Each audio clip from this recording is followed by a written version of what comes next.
should know. I have never really liked you at all. I cannot hide it anymore.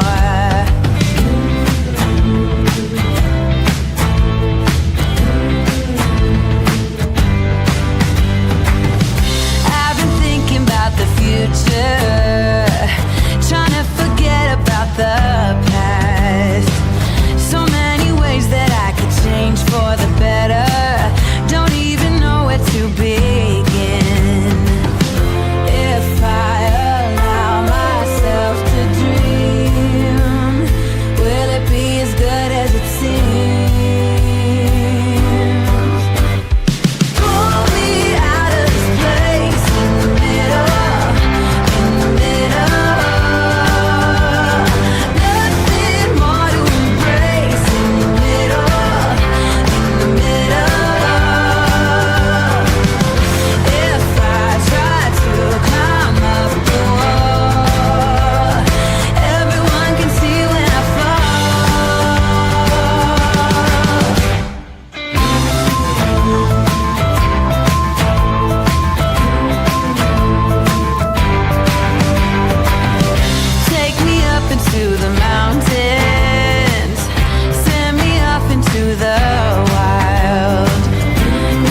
This is a true crime discussions channel. We speculate. This is all just speculation. Because it's true crime, it's for mature audiences only. There will be no children allowed, no exceptions. Everything on this channel falls under fair use. Please remember to like, comment, subscribe, and share. It's free. Hey, y'all. It's so good to see you today. Thank you so very much for being here. You guys are amazing. Happy Wednesday. I greatly appreciate y'all being here with us this here day. I was printing out the documents so I could read them better. I haven't been doing it. Hold on just a minute.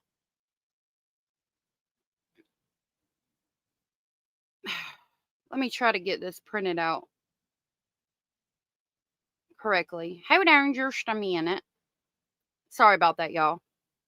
I have been getting everything packed up, and so I've been, working in the mornings, and I had not had everything together. So 1, 2, 26.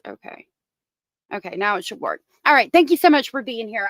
So last night, let me say hey to y'all. Is it Thursday? I'm sorry. Look, done got my days mixed up. Lord, I'll get it together in a minute. Y'all pray for me. Pray for me, please. Broken Golf Girl, nice to meet you. I like your name. Hannah UK, good to see you. Orange, good to see you. Edith, good to see you. Oh, it's doing the @ symbols. I'm so sorry for saying that it was Wednesday. I apologize. I got my days off. I've been so busy packing and everything. I'm so sorry. Thank you guys for the correction. Mustang, good to see you. Thank you for being here. Curious Christine, thank you so much for the super sticker. That was so very sweet and supportive of you, and I greatly appreciate it. I can't look at it right now because I'm trying to print this document, but I greatly appreciate the support. Thank you so very much. Maddie's mama, good to see you, love, and thank you for being here. Hey, Angela, good to see you, and thank you for being here. Ava Sim, Southern Cats, Snarky Pants, True Crime Guardians with Keo. Good to see you, my love. Rhonda and Miss King of Anything, it's good to see you. Thank you for being here. Shelby, good to see you as well. Spare Time, good to see you. Thank you for being here. You guys are amazing. Scratch the Paint, good to see you. Thank you for being here. Infinite Possibilities. I don't know why it's doing the @ symbols. I know your picture, but I can't remember. But I know that you're not Infinite Possibilities. I remember your profile picture, but I can't place the name to it. Curious Christine, good to see you, love. Just Jenna, good to see you, love. Oh, that's Snarky Pants. Okay. Susan Lucas, good to see you, and thank you for being here. Cara, my love, thank you for being here. Kelly, good to see you, love, and thank you for being here. One Sunny Day, good to see you, and thank you for being here. Princess Pillow, great to see you. Amber, Karen, Bethina, Betty Knight, it's great to see y'all, and thank you for being here. We got quite a few people here this year today. Westside, good to see you, my love, and thank you for being here. Lori Ann, good to see you. Fidel Lopez, want an orange crush just as twisted as Jessica Kelly. Awesome. Thank you for sending me that. Kate K, good to see you. Yeah. Okay. So AJ yesterday, what happened? Yeah, it's switching between names. I don't know. Edith, good to see you, love. I don't know if I said hey to you, my love. Yes, AJ, good to see you. I was working on that video, and in order to do the video, I have to email myself thumbnails. Now, I know some of you have emailed me and I haven't got back to it, and I sincerely apologize about that. Like I said, I've been packing, so it's like, we're live and I work on that. And then after the live, while I'm cooking dinner, I work on the interrogation videos that I'm getting out for you guys. And then, we go to bed, and in the morning, it's all packing up until we go live. So anyway, I had to send myself a thumbnail because I uploaded a whole bunch of stuff on Patreon. And when I was in my email checking my Patreon, I saw something that said court docs. And as you know, I've got a lot of FOIA requests out. So I looked at it, and it was from AJ. AJ informed me that the court documents that I have wanted so bad and been looking for in the daytime with a flashlight were available on Niche True Crime's Patreon, which I did link in the description box below. I'm going to pull up her channel and drop her link. Now, I did add these documents to my Patreon, but I got them from Nisha's True Crime for free. My Patreon is, I think, $5. Um, so if you're already a member of my Patreon, the documents are there without the watermark. If you are not, you can go to Niche True Crime's Patreon and get them for free, which I thought was absolutely amazing. And I'm so grateful to Ajax for telling me where to find them because I'm super excited about going over these documents with you guys. Now, I did watermark them because I feel like, the least we can go subscribe to Niche, and if you want these documents, you can go subscribe to her Patreon and get them for free. Otherwise, I don't want to post them up here where people can just screenshot it without my watermark on it, because I feel like we owe Niche, the respect. Anybody looking at this video owes her the respect of actually going to her Patreon and subscribing to it and getting the documents for free. Or you can get it from mine, but mine is $5. I added this document on there yesterday. I added the document from Melody Buzzard's school district, about talking about, that they had seen her and her mama in August. And I also added the 2 audio files of Michelle Martin's plea deal and the 2 PDF files, which is basically the transcripts from that. So I did a I did a big dump of documents on the Patreon last night. And I'm trying to get Jessica Kelly's interviews on there as well, but I've got them on my Google Drive, and the way they're stored on my Google Drive, it's not letting me upload it to Patreon for some reason. It's kind of weird. So I got to work on that with my bestie Hio. We got to get together and see what we can figure out. I don't have the Fabian Gonzalez interviews on my Google Drive. So I don't think I'll be able to add them, but I'm going to work on getting everything from the Victoria Martins case on there, as well as whatever new we might have. And speaking of new that we might have, let me give you some more information. Hold on just a minute. So I submitted a request to get the documents and the deposition from the Lauren Matthias case. And I just got confirmation back. As a matter of fact, that's why I was late, because I was trying to pay for that document. So I should have something on that. They said that my request was approved and charged me $10 for it, I think. So I made that payment, and so we'll see if I get those documents. I'm definitely going to put them on Patreon. I have not decided if we're going to openly discuss that case or not, because I feel a certain way about that I don't know everybody's going to agree with. So I don't know. We'll kind of figure it out. Maybe I'll do a poll or something, see how everybody's feeling about that case in particular, and see what you guys want to do. If you want to talk about it or not. Freaking. Oh Lordy mercy, girl, you going down that hole too, Lord, girl, girl. Yeah, that's why I said I don't know if I'm gonna actually go over it on the channel. I might just drop the documents on my Patreon, and then anybody who wants it can have it. If you guys have not, I'm sure all of you have, but if you have not, please subscribe to my bestie Hio's True Crime Guardian with Hio's YouTube channel. She's doing good things over there. And of course, Mark. I know you guys know who Mark is. The Lauren Matthias case, the hidden true crime stalking case. I got some documents on that. Miss Shelby with the cute little picture. And so I don't know if I'm just going to post them on Patreon if anybody wants them, or if we'll actually go through it or not. I feel a certain type of way about it. So I don't know if everybody's going to agree with me. So I'm kind of on the fence about talking about it. Andrew, it's good to see you. Said I listened to Niche with the Madeline Soto case was going on. I like Niche. She's been in our chat a couple of times, and she seemed really sweet. Miss King of Anything, good to see you. I also feel a certain way about that, and I don't know if people will feel the same. Exactly. Exactly. Broken golf doll. Oh, really? Let me see if I can find you. If I can find you, I will drop your channel link. I would normally click your name on my phone, like in the YouTube live, and it'll let me go to your channel, but I can't do that right now because I'm printing this document. Broken golf doll. I'm gonna try it.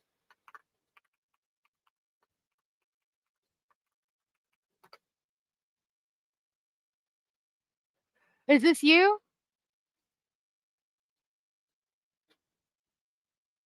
Yep, there's one video when Bay isn't digging you as much as you do her. Oh, how precious. I love that white cat. That white cat is beautiful.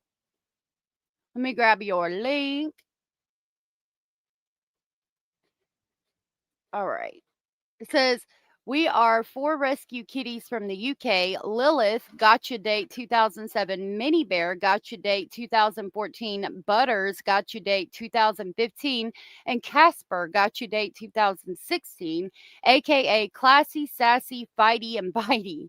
Though our human mommy and daddy love us dearly, we are not the cute, well behaved floosters of YouTube. We fight, bite, scratch, poop, vomit, and generally cause mayhem. We are no frills mogies or moggies. How very adorable. Let me drop your link.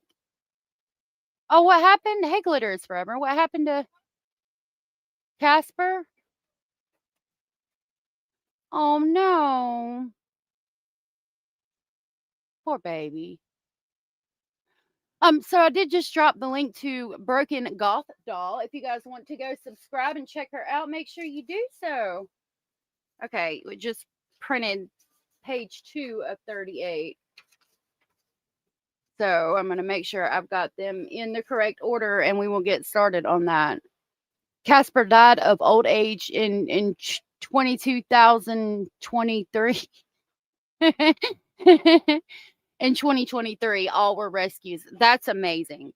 I commend people who rescue animals like that, because it would be so hard for me to go to like a pound, or to have a rescue. Like, if you got them from somebody off of Facebook or something like that, that's different. But like to actually go to the pound and get an animal, and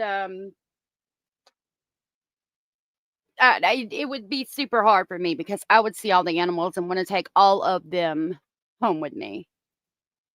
Well, I mean, you can put some more videos out, but you'll have subscribers, and maybe eventually you can go live. Hey, Crackerjacks. I told y'all no more getting sick, Lori. You're grounded forever. Lori, good to see you, love. Yep, you're grounded forever.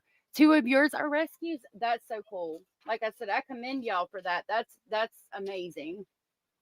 Y'all are doing good things out there, rescuing these babies.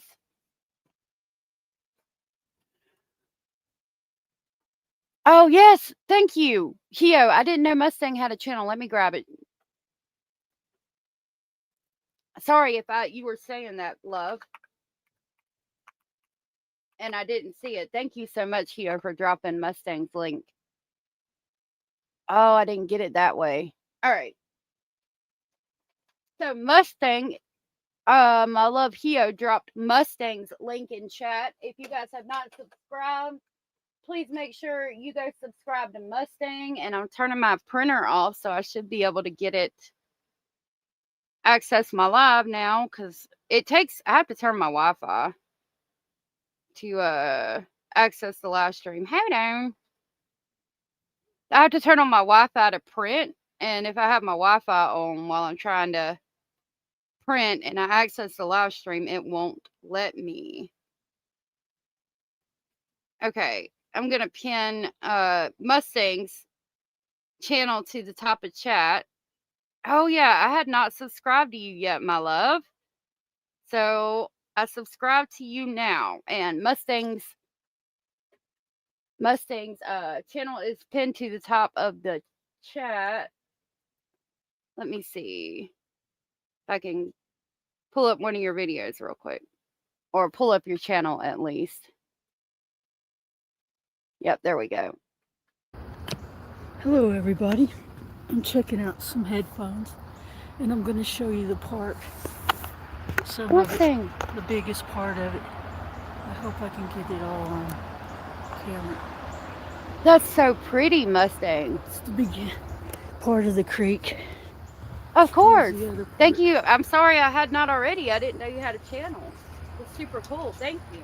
Thank you, Hio, again for dropping the link, my love. I'm just testing headphones, and I thought I'd give you a little stroll through this park. There's 3 parks. Eventually I'll show you, go walk through all of them, but not today. I'm just walking through this one just to check out if these headphones are good on sound. I hope you can see me because it's kind of still dark back here. It's only like 8 o'clock. So I'm just walking, holding the phone.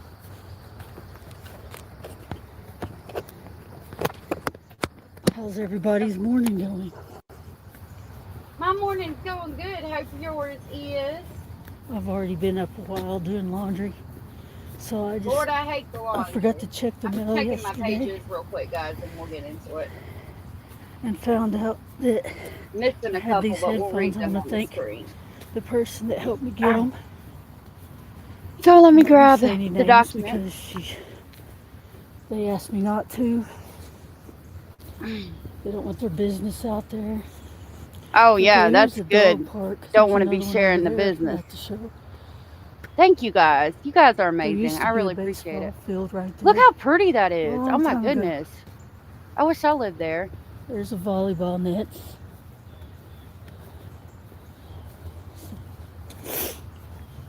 All right, I'm getting the More of the documents. I'm creek. just letting that play while I grab them real quick.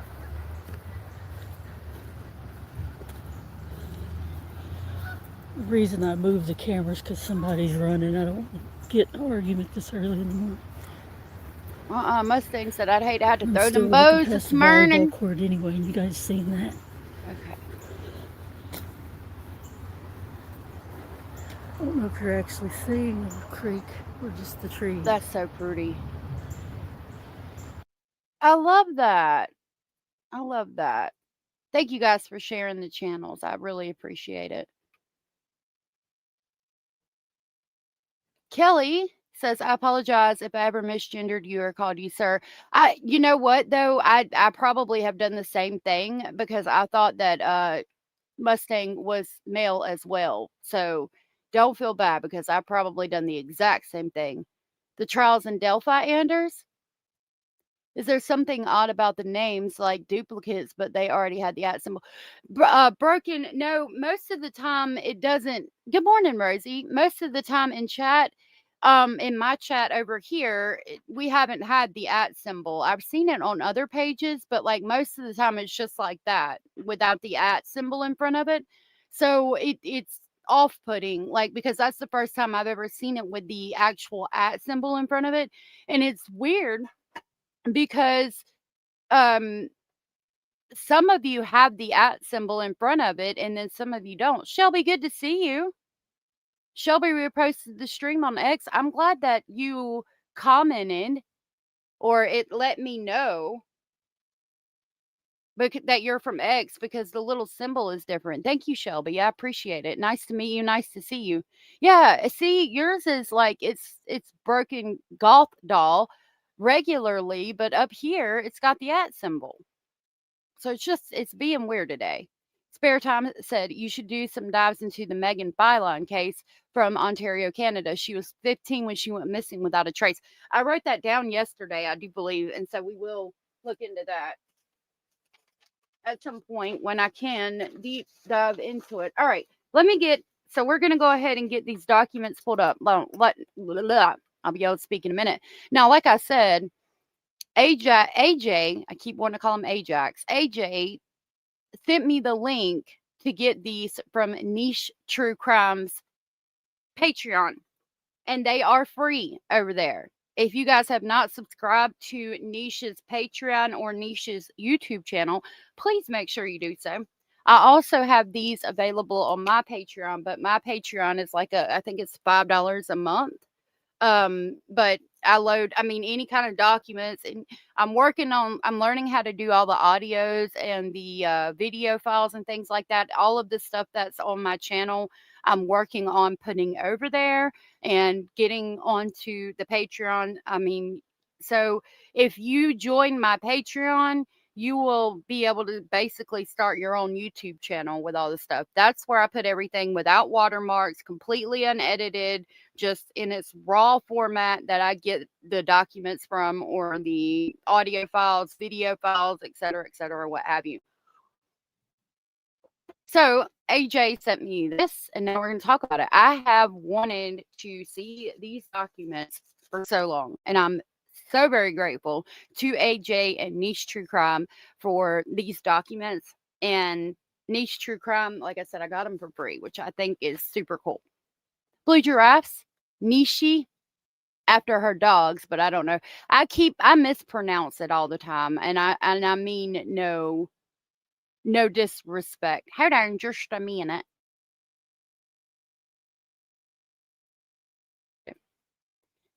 Niche is for Ninja Chihuahua. That's super cool. Yes, he did. He did. But Gavin Fish is a friend of ours too, as far as I know anyway. Haven't really talked to people since the whole email thing, so I don't know. But I've never had any problem with him either. Everyone thinks I'm male. I don't take offense. I have a car name and a male state trooper as my pick. You do? Is that your husband? Do you know that person personally? That's why everybody thinks you're male. You look like the woods around the bridge. Oh, from the Delphi case. Yeah, it did. Mine is not putting this special character back on my name. I took that out because it was causing issues for people, really. Glitter is forever. It's good to see you, love. Niche to me is a Monty Python. I like Monty Python. 'Tis but a scratch. Niche. It probably is KK, because I'm telling you, I mispronounced the hell out of it. I am definitely mispronouncing it. All right. Let me stop jaw jacking and let's talk about this. These documents right here.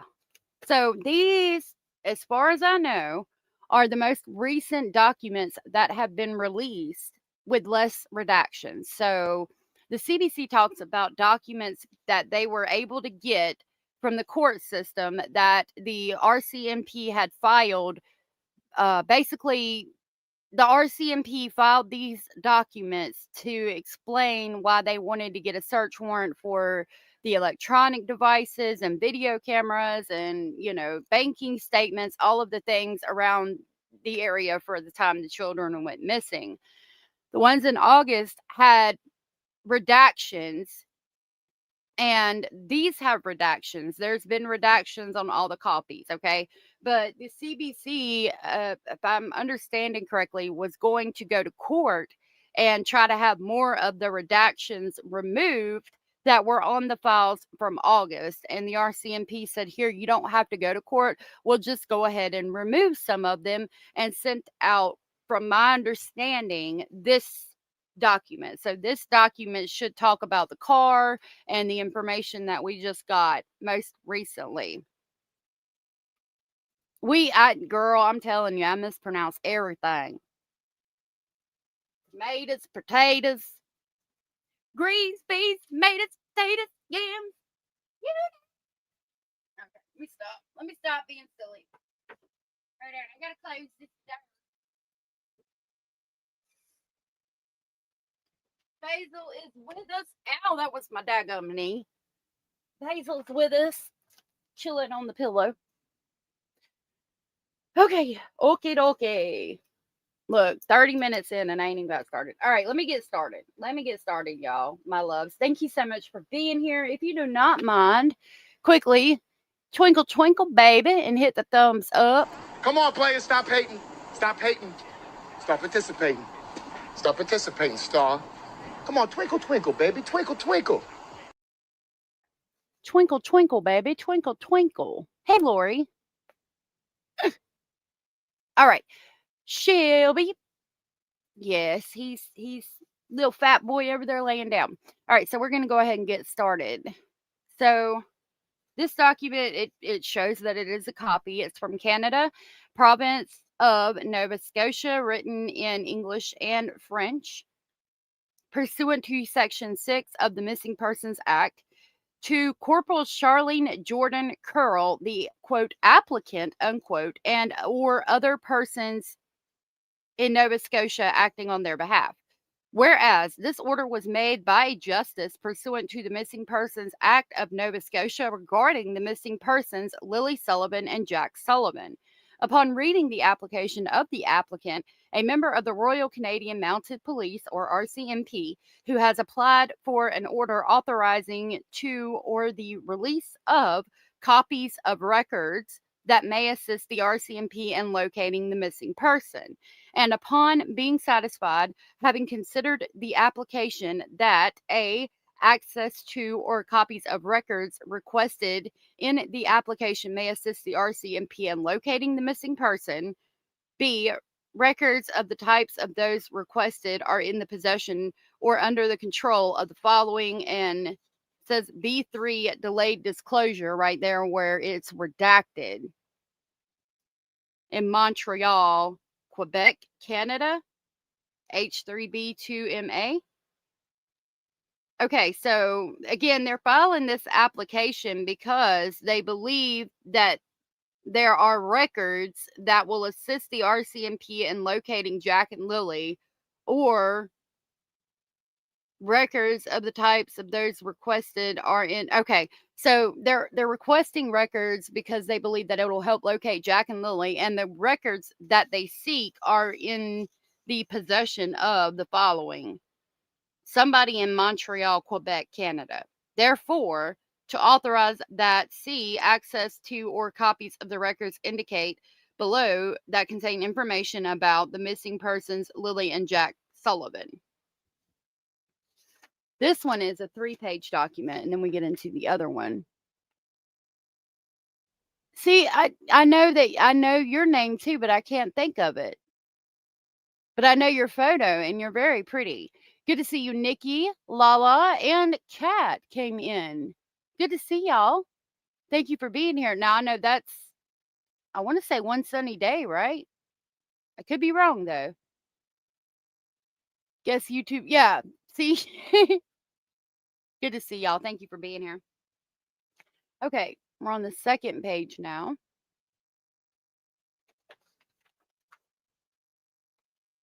It says, this is therefore to authorize that, and then we said access to or copies of that could contain information about Lilly and Jack must be provided to the RCMP by any person who has possession or control of the records, and that the following records are authorized to be accessed. Any records not listed, and there is a huge redaction that says B3 delayed disclosure. Now, I would assume that B3 means victim 3, and it says delayed disclosure. So that would make me think that it is going to be disclosed, but when? Like, what does delayed mean? Obviously, delayed means not yet, but sometime in the future. But is that future time period going to be after Lilly and Jack are found? Or just not right now, but in a couple of months, regardless of whether Lilly and Jack have been found yet? I still have questions. YouTube is out of its daggone mind today. See, Nicole, there you are. Nicole with the butterfly, my love. Good to see you. I don't know why it's doing that either, because it'll do the @ symbol and then it'll have your names regularly. That's what I thought. YouTube just need to stop it. Like, really. I need YouTube to daggum take a seat. Oh, here we go. Where is it at? I need YouTube to take 15 motherfucking seats right now, okay? Okay. Rubber Ramada, good to see you. Keeping you on your toes, isn't it? Oh, sweetheart, I don't know who you are, but thank you for being here at 95 Black Binks. At 95 Black Binks said, hello. Is there any new interesting info on this case? It's been a while since I heard anything. So these are the most recently unredacted documents, somewhat unredacted, that talk about Wong hearing the car going up and down the road all hours of the daggum night before Jack and Lilly were reported missing. That they swear up and down was Daniel's car, and Daniel said it wasn't, and the RCMP say that it hasn't been substantiated. That is supposed to be in this document drop. So we will soon find out. I wish they would stop changing it too. It is rather annoying. Corey Edwards, good to see you, my love. Glitter is forever said, I wonder why some people in chat have an at in front of their name instead of us. Don't not just on the screen, but I'm here too. I've never noticed before. It just started today. Like it's flipping back and forth. I don't know. I believe the witnesses, they have more to lose by bringing attention to themselves. And there's so many people, like it's probably split down the middle with people who believe that Daniel is telling the truth, and then the other people who believe that Wong and Justin are telling the truth. I don't know what to believe at this point. Because if we're going to talk about the car, specifically what they're talking about, the car driving back and forth all hours of the night, Daniel claimed that his car was broken down. Now, the day that the kids were reported missing that morning, which would have been the next morning, could he have done something to the car to make it look like it was broke down or it actually be broke down? Absolutely. But I would think that the RCMP would have noticed fresh tire tracks going to the car or some kind of markings to show that the car had recently been used. They claim to be using Malaya's car, and if they were out in public the day before at the Dollarama, seen on camera in the parking lot and everything, if they were using Malaya's car, then again, it wouldn't make sense for Daniel. It would make them believe that Daniel's car legitimately was broken down. Why? Daniel claims that the person who talked about the party the night before was saying that just to keep the heat off of himself. And from what I understand, the person who talked about the party the night before and said he thought it was a drug house is also the same person talking about the car and saying the car was Daniel's, which would be Wong. So why does Daniel think Wong is trying to throw heat off of himself? But at the same time, how is it that Wong's children rode the bus with Jack and Lily, yet he didn't know that they lived there? That's weird to me. Why? Like, at no point in time did Wong's children say, hey, can Jack and Lily come over to play? Can they come to my birthday party or anything like that? Like, it's hard for me to believe that. I do believe he could see the headlights over the trees, because if you have your brights on in an area like that, you can see pretty far away.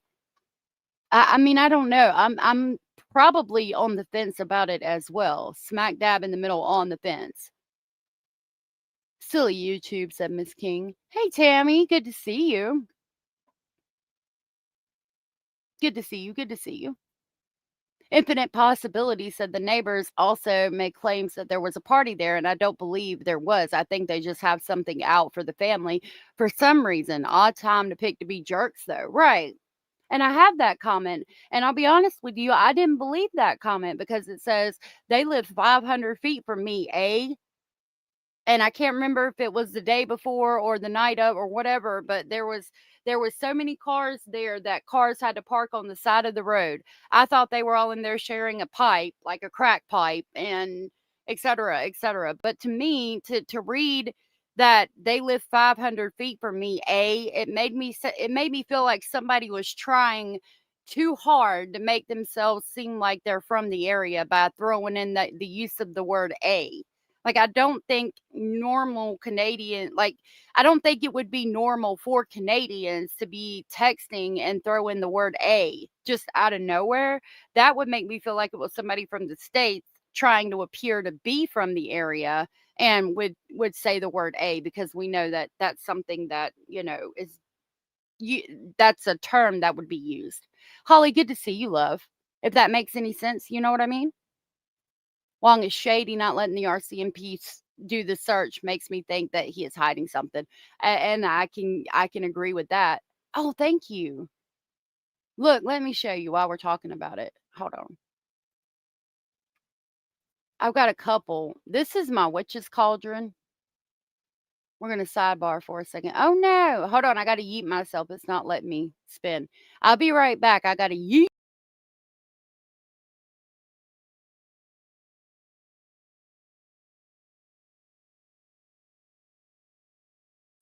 All right, I'm back. So let me show you. I've got a couple and I really love them. Let me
Snarky Pants said, I don't think the kids would be encouraged to be friends with because Wong was very hated by Janie and Daniel, and they would never have him on their property because he was a known thief, a bad guy, etc. Do you think that Wong's children would have never asked to play with Jack and Lily? And do you know why Janie, I apologize, Janie and Daniel don't like Wong? Have you heard any rumors about why they don't like each other? I want to be there too. Right, spare time. I don't know. My landlord is Canadian and she's never texted me and said, "Hey, you know, can the kids come over? I've got ice cream." Like, no. She's rarely said it in conversation. Hey, Mike, good to see you. One of them seen or heard Daniel that morning, knew Daniel had to ditch hot guns or whatever. Criminals lie, got little payback to make Daniel more miserable and look good, in my opinion. So you think that they're telling the truth and that Daniel's doing something nefarious? Hey, Rainy One. Oh, I apologize. Kim Gettle has entered the chat. Daniel, yeah, I was misspeaking. We need more men in true crime again. We do, Mike. We do. All right, let me continue reading. Let me get a sip of my coffee. Okay, it continues. It is further ordered the following terms and conditions shall apply to this order. A, says victim 3 delayed disclosure over the redacted part. And again, who is victim 3? And does delayed disclosure mean that they're not going to unredact it until the children are actually located? Or does it mean that it could be redacted like down the road, regardless of whether the kids are located or not?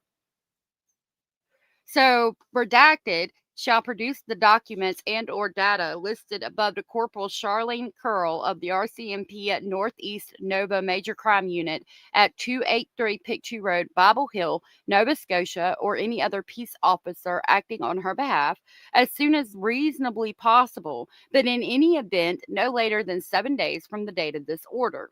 B, redacted. And any employee, servant, or agent shall not directly or indirectly disclose or permit disclosure of the context, existence, or operation of this order in any manner, or to any person except as may be necessary for the purposes of compliance with its terms or obtaining the advice or assistance of legal counsel unless otherwise ordered by court of competent jurisdiction, as per Section 8(1) of the Missing Persons Act. Any information on record obtained by a police agency under this act is confidential.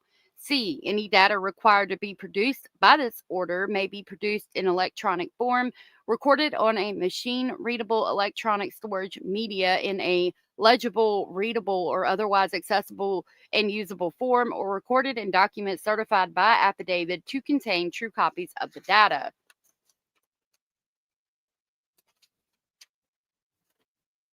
So this is just talking about how they're going to get the information. You know, they have to list the training of the officers, how they're going to get the data, all of the things. Okay. Snarky said they think he stole things from them and other people in the area, and he was a thief. Per the police, because he was prosecuted. He had a garage full of stolen things, lots of things, expensive things. I'd heard that. And I think it was when I went on that channel, they showed me an article talking about that had pictures of his garage where he had stolen things. I don't know how recent it was. I hope that he's not stealing things anymore, but that makes sense that Daniel and them would be upset with him if he had stolen things from their property. I don't think that it means he would do anything nefarious with the kids, however. Heather Marie, good to see you.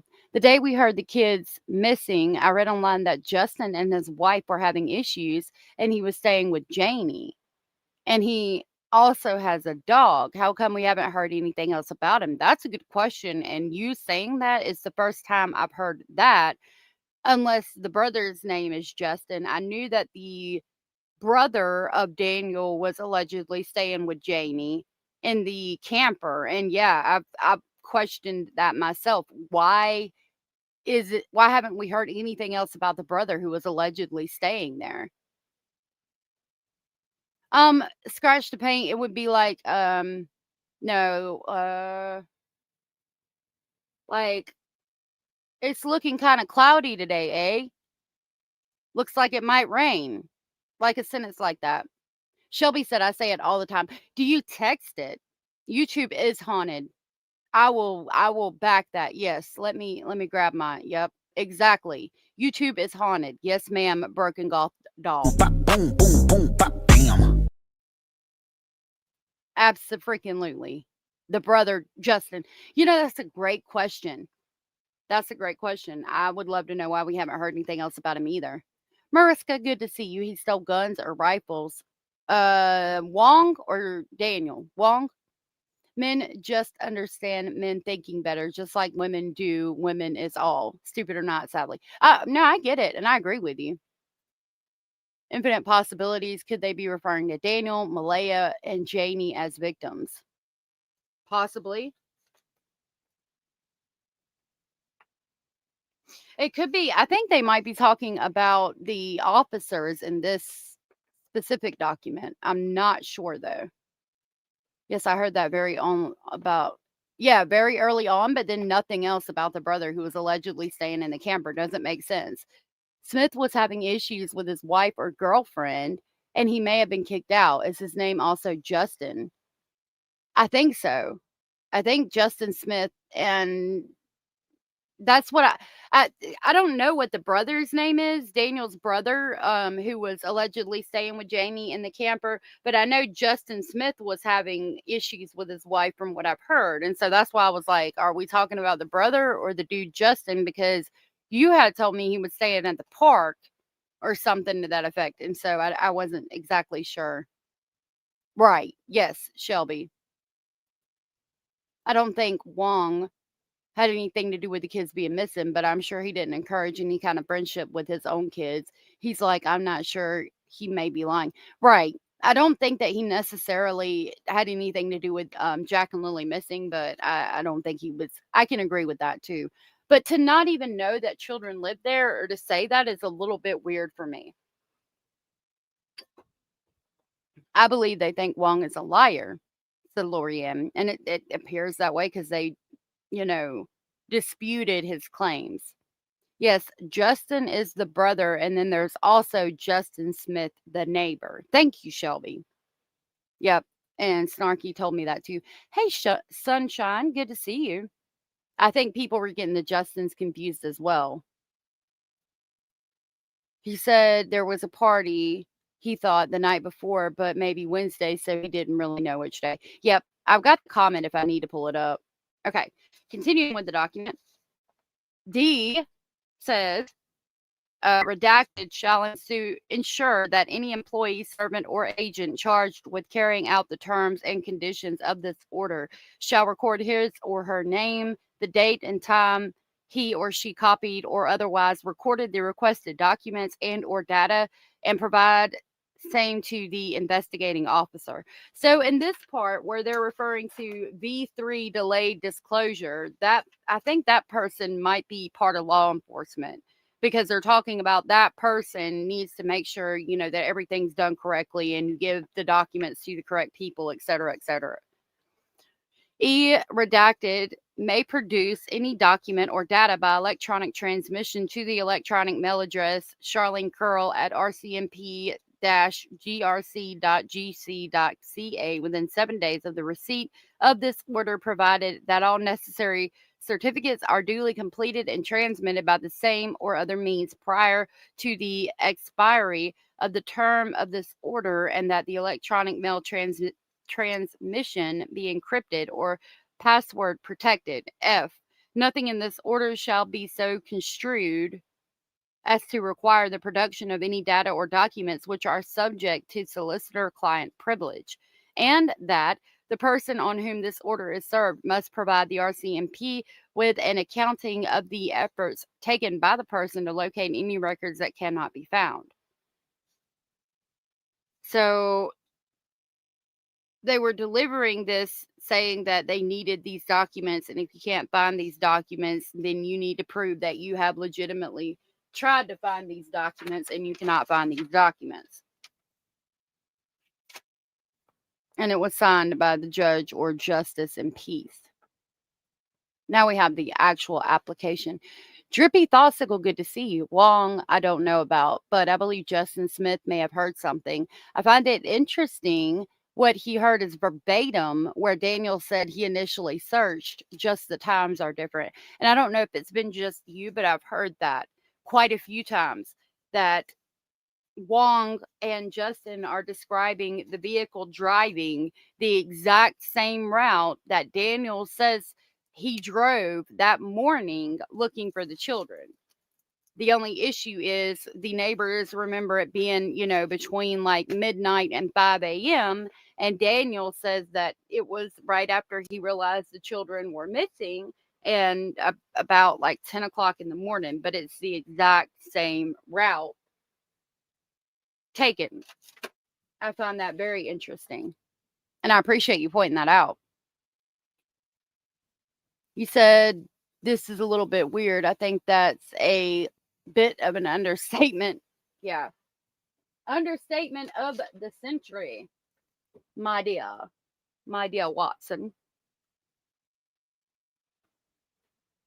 Has RCMP dropped the ball in this case, or do you think they are actually on it? I think they dropped the ball because it took them 2 weeks alone to get the trail cam footage. I think they definitely dropped the ball, in my opinion.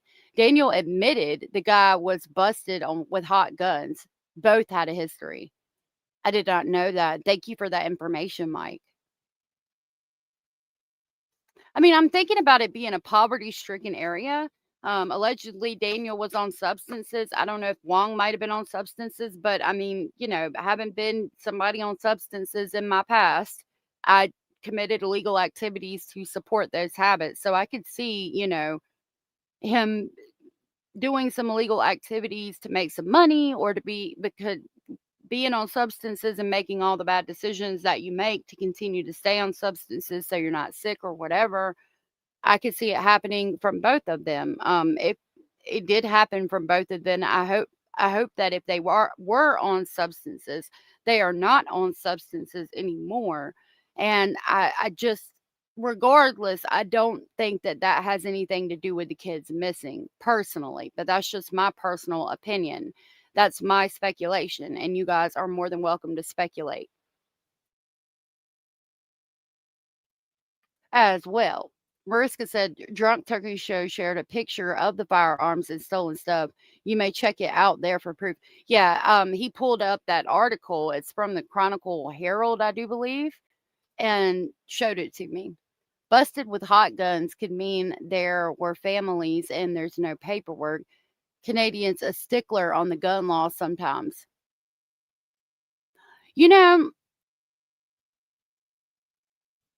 I need to see if I can let me see if I can find that article real quick.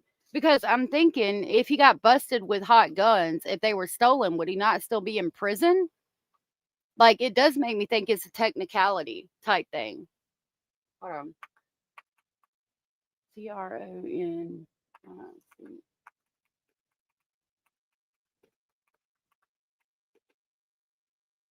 Wong. I don't know his last name. Wong.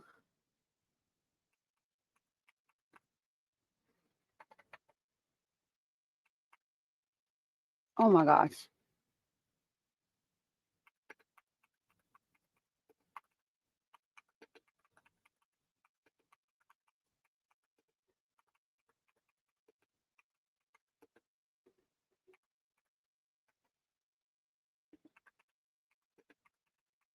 Hold on just a minute.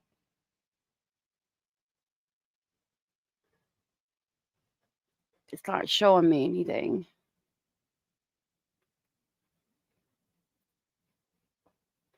I'll try to locate it when we get to that part in the document, because I can go back to the live stream and probably pull it up. So when we get to that part, I'll locate it and see what I can figure out.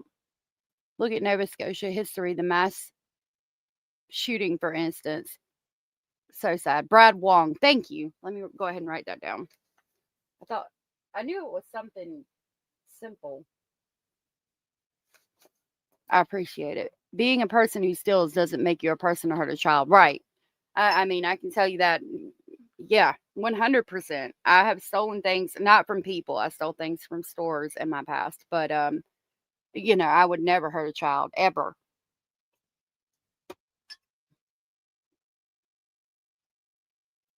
Same thing can be said of Daniel, Jamie, and Malaya. What is it? Betty. Betty, thank you for being here. Being a person who steals. Oh, yeah. Right. Sorry. Just like a cheater doesn't make a homicider. Exactly. Okay. Continuing with the document. Now we are on the first page of 38, and this is an application for record access order pursuant to Section 6 of the Missing Persons Act of Nova Scotia. And it's obviously Canada province of Nova Scotia. Applicant is going to be Corporal Charlene Jordan Curl, a member of the Royal Canadian Mounted Police with the Northeast Nova Major Crime Unit. They're applying for an order authorizing a police officer to obtain access to or copies of the records indicated below in accordance with Section 6 of the Missing Persons Act, the quote, act, unquote, which are required for the investigation being conducted by the RCMP Northeast Nova Major Crime Unit into the whereabouts of a missing person, Lilly and Jack Sullivan, the quote, missing persons, unquote, identifying information about the missing persons. The missing persons' names are Lilly Sullivan, date of birth redacted, and Jack Sullivan, date of birth redacted. The missing persons are minors. Yes, they are. They are childrens. Yes. Okay. Records required. 3. The Royal Canadian Mounted Police requires access to or copies of the records indicated in the following list. In relation to, I'm going to assume it says either Lilly or Jack, any records not listed, and it's so redacted. Everything's redacted. In relation to, redacted, any records not listed, redacted. In relation to, redacted, any records not listed, good Lord in the morning, redacted. I would love to know when that delayed disclosure is going to end. Nessa, good to see you. Stealing doesn't equate hurting children, but it makes you not want your property searched. That, or if they're doing substances and possibly doing the shake and bake or something like that, they might not want their property searched or things like that. I could see both. I think that maybe he was mad she was going to leave him and did something with her kids. You guys had talked about that the other day, because until you said that, I didn't have a reason for Daniel to hurt the children purposely at all. But if he did do something with them because Malaya was going to leave, I would think he would fail the polygraph test. When he was asked questions specifically about the homicide of Jack and Lilly Sullivan, if he did commit their homicide, it would be hard for him to pass. Could it happen? Absolutely. I just don't think he's intelligent enough to be able to pass a lie detector test if he did something nefarious to the children.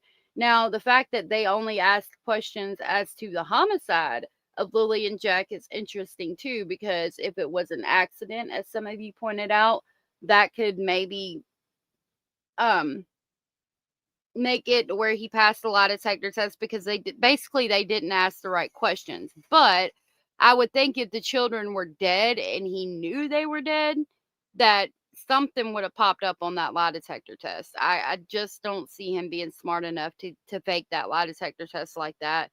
And I don't think he would have passed the children off knowing they were going to be trafficked. Like, I just don't see, no matter how upset or angry you are in that moment, I cannot fathom somebody being a part of children's lives for 3 years every single day for 3 years, and then passing them off to a situation where they know they're going to be trafficked and hurt in that way. I can't fathom that. And maybe it's just because I can't fathom it, or what. I don't know. Maybe I'm trying to see the good. I'm not sure. Hey, Julie, good to see you. If he hid them, it wouldn't relate to the homicide, right? But why would he hide them? Well, to keep Malaya from leaving, I guess. Oh, Drippy, I know there have been quite a few in the few years, unsure. Fair Time said breaking and enter, possession of controlled substance, possession of stolen property under $5,000. Okay, that's the charges. Okay. I've wondered if he just left them somewhere in the woods but didn't actually kill them, just walked away and knew something would happen to them. Then I think he'd pass a lie detector. It's possible. Do you need the inhaler? Yeah. Okay. Here.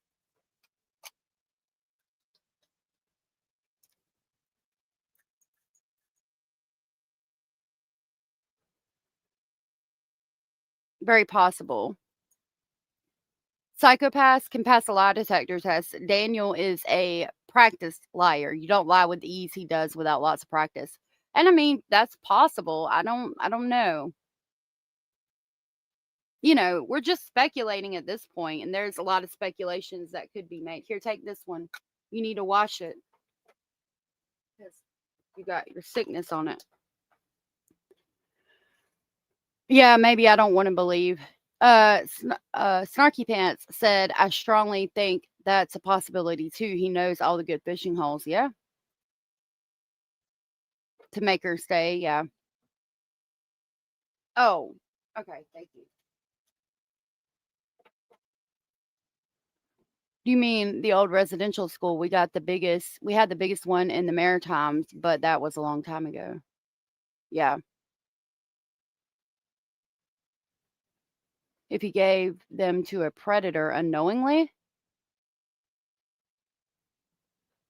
I would think that if he gave them to somebody, he would have to know them pretty well. I mean, I would hope. Cara said some people are master manipulators and can pass a lie detector by keeping their heart rate regulated. Yeah, and if he knew how to do that, it's possible. I just can't give him that much credit. It's all strange, in my opinion, until Jack and Lily are found. We will never know. Exactly, Hannah. Boom, boom, boom, bop, bam. And that's where we're at with it. I wish they would be found. I wish they would come home. I wish they would just walk out of those woods miraculously without a hair on their beautiful little heads having been hurt. You know, I think they were abducted. Honestly. And for us that do true crime all the time, when you think about a child being abducted and you know what's happening. It breaks my heart. And as a parent, you would think of it. You would think about it. You know what happens. Sad. Predators are extremely devious. Hey, Jola or AJ. See, it's doing the at symbol thing again. Daniel had me convinced for the first week or two, but then he couldn't stop talking and changed his story to fit his narrative, so I don't believe anything he says. Stories have changed quite a bit. And you give some room for changing, like things changing, because sometimes people will remember things that they didn't initially remember, but it shouldn't change drastically. I hope Belinda has contacted Heart nonprofit that does water rescue. Authorities use their own free and go off of donations. Yeah, she's trying to organize some searches because we read an article from her yesterday where she came out and spoke just, I think it was yesterday or the day before. She spoke to the CBC and said that she's planning on organizing a search for to go look, which I thought was good. She wants those CPS records, and I don't think she needs them. I think it'll fuck with her real bad to read those CPS records. I hope, I no offense to Belinda, but I hope she doesn't get them because that's going to break her heart. I feel like reading those records, and I feel like if it was if CPS needed to remove the children at that time, I think they would have been removed. And if the RCMP thought that Daniel or Malaya did something nefarious to them that was kind of related to the allegations in the CPS files, then they would have been arrested by now. Broken Golf Doll says, I don't think they will be found. No one will be held accountable and we will never get closure.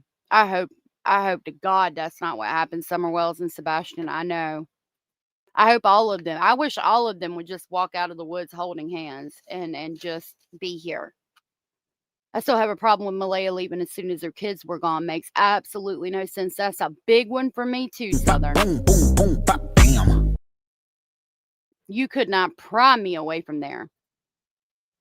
I can't understand anything about Malaya leaving besides the fact she must know the kids are not there and will not be found. Right. Right. All right, I'm going to read this one and then I'll get back to the document. Daniel had me suspicious immediately. He was the epitome of overdoing it. I thought Malaya lied immediately too, but less nefarious, like she was worried people would think she was a bad parent. And that's a good point too. That's a good point too, because I think it could be, some of the lying could be to try to make them look not so slightly neglectful, is how I choose to phrase it. Betty says, in my opinion, they both know. I'd pitch a tent if I had to before I left that property. Exactly. Exactly. All right. The affidavit. In support of my application, I make oath and says as follows. A. The Royal Canadian Mounted Police is conducting an ongoing investigation into the whereabouts of the missing persons, Lily and Jack Sullivan, who were reported missing on May 2nd, 2025 at 10:01 a.m. by their mother, Malaya Burks Murray. Malaya reported Lily and Jack left the house between 8 a.m. and 9:40 and believed they wandered away from the home. So again, per the dispatch audio, we hear that the kids are last seen in their room at 8 o'clock. And then at 9:40, they don't hear them anymore.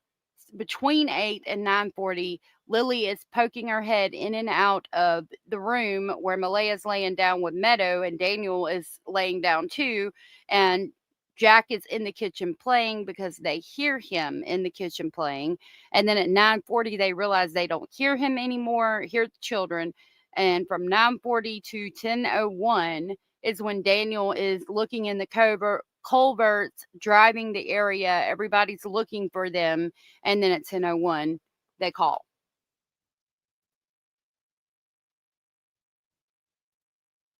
I believe she left because she knew that the children were deceased and never coming back. I believe when she gave her media report, she was sticking with the story, and she still is. I think she genuinely thought that they could have been abducted, and everybody thought it was weird that she was like, "You please close the ports. Please close the border, check, close everything down and check the roads." Like everybody in the beginning, people thought it was weird that she was saying that off the gate, but I didn't. Because that's what I would do. God, heaven forbid, if my child or any child that I knew of went missing, I would be begging for you immediately to close off the roads and ports and ways to get away from the area, because that would be my first thought. I don't understand why police can't do that and simultaneously search the area. Because if we could do that, the number of kidnappings would probably go down drastically, because you'd be able to find the person before they got too far away. Like, call the police departments from the neighboring counties and say, look, there's a child missing. We need to shut down every road and do a checkpoint for every road leaving the area. You know, Malaya was kicked out. It's not like she had a choice, and the place was dripping. Mrs. North, good to see you. Yeah, there was an argument about Daniel's math use, allegedly.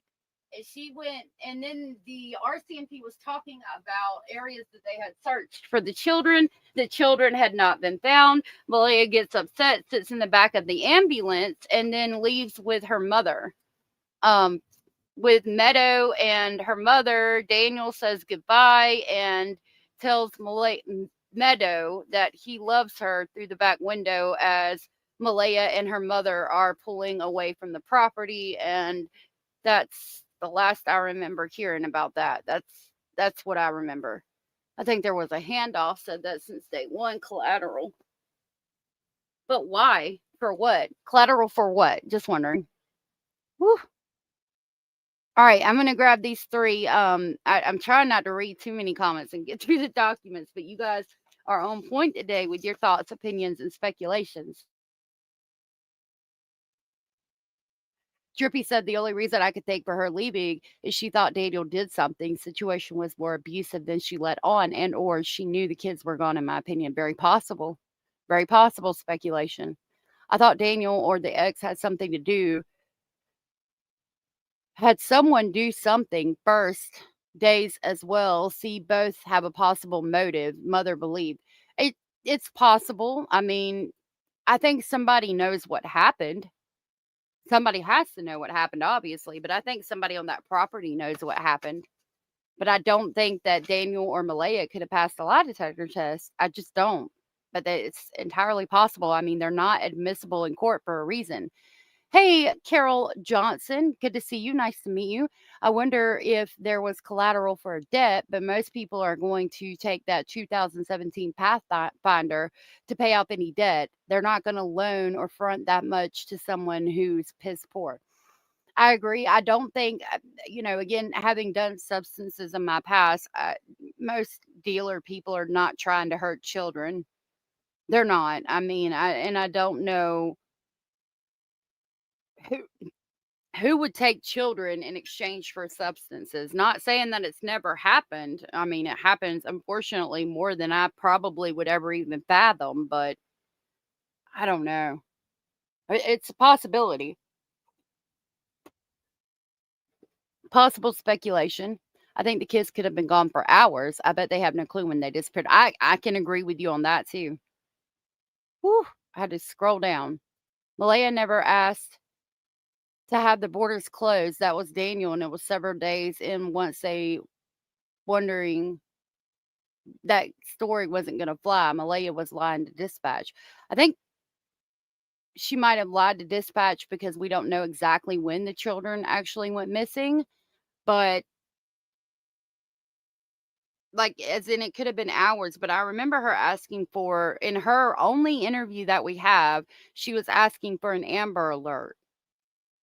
And I might have got that confused with closing the borders. Johnny, good to see you. There are so many theories, so much speculation, and so much chaos that has influenced my own thinking that I honestly have no idea what I actually believe anymore. And, I think that's where a lot of people are. Like, we're free to speculate and come up with our own thoughts and opinions. But at the end of the day, we're not going to know anything until they're located, unfortunately. And I wish they would be located. We can talk about our speculations till the cows come home. But it's not finding Jack and Lilly. All right, continuing. Between May 21st and May 22nd, I communicated with Redacted, who confirmed they have redacted, which could be provided to police with an order under the Missing Persons Act. So it makes me feel like, if I'm speculating, it makes me feel like they're saying they communicated with somebody who confirmed that they had seen the children and had information which could be provided to police with an order under the Missing Persons Act. If I had to guess, looking at the redactions there. C says copies are of or access to records of or related to the missing persons may assist the Royal Canadian Mounted Police in locating the missing persons. D, I have the following reasonable grounds to believe that records of the types that are the subject of this application may exist, and it may be in the possession or under the control of a person. Introduction and overview. 5. I am a peace officer and I have been a member of the RCMP since October of 2011. I am a corporal with the Northeast Nova Scotia Major Crime Unit, or MCU, and have been attached to that section since May of 2024. Before that, I was a member of the Southern Alberta Major Crimes Unit in Airdrie, Alberta for almost 4 years. 6. I have experience investigating numerous missing persons investigations, including MCU investigations, as the primary investigator, team commander, and as the lead investigator in the front line of policing. 7. I successfully completed the RCMP search warrant drafting course in Fort McMurray, Alberta in March of 2015. This course is designed to train police officers on the understanding of how to use information and to draft information to obtain warrants and orders that meet the legal standard. In addition, I successfully completed the intercepting private communications course at the Canadian Police College in Ottawa, Ontario in May of 2025, which provided further training and drafting informations to obtain. 8. I have knowledge of and do believe the matters deposed to, except where same are stated to be based upon information and belief. Where so stated, I do believe the same to be true unless I say otherwise. We're at 9.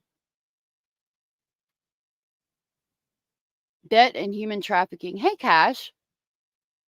These are the documents that the police filed in court to get access to the electronic records and banking information, etc., on Lilly and Jack Sullivan. These allegedly have less redactions in them. Stuff that was once redacted has now been unredacted.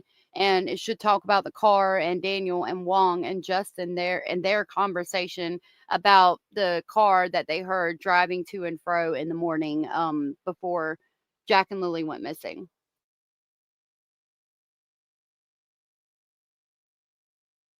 These documents are available for free on Niche True Crime's Patreon. If you have not checked her out, please check her out. I also have them on my Patreon.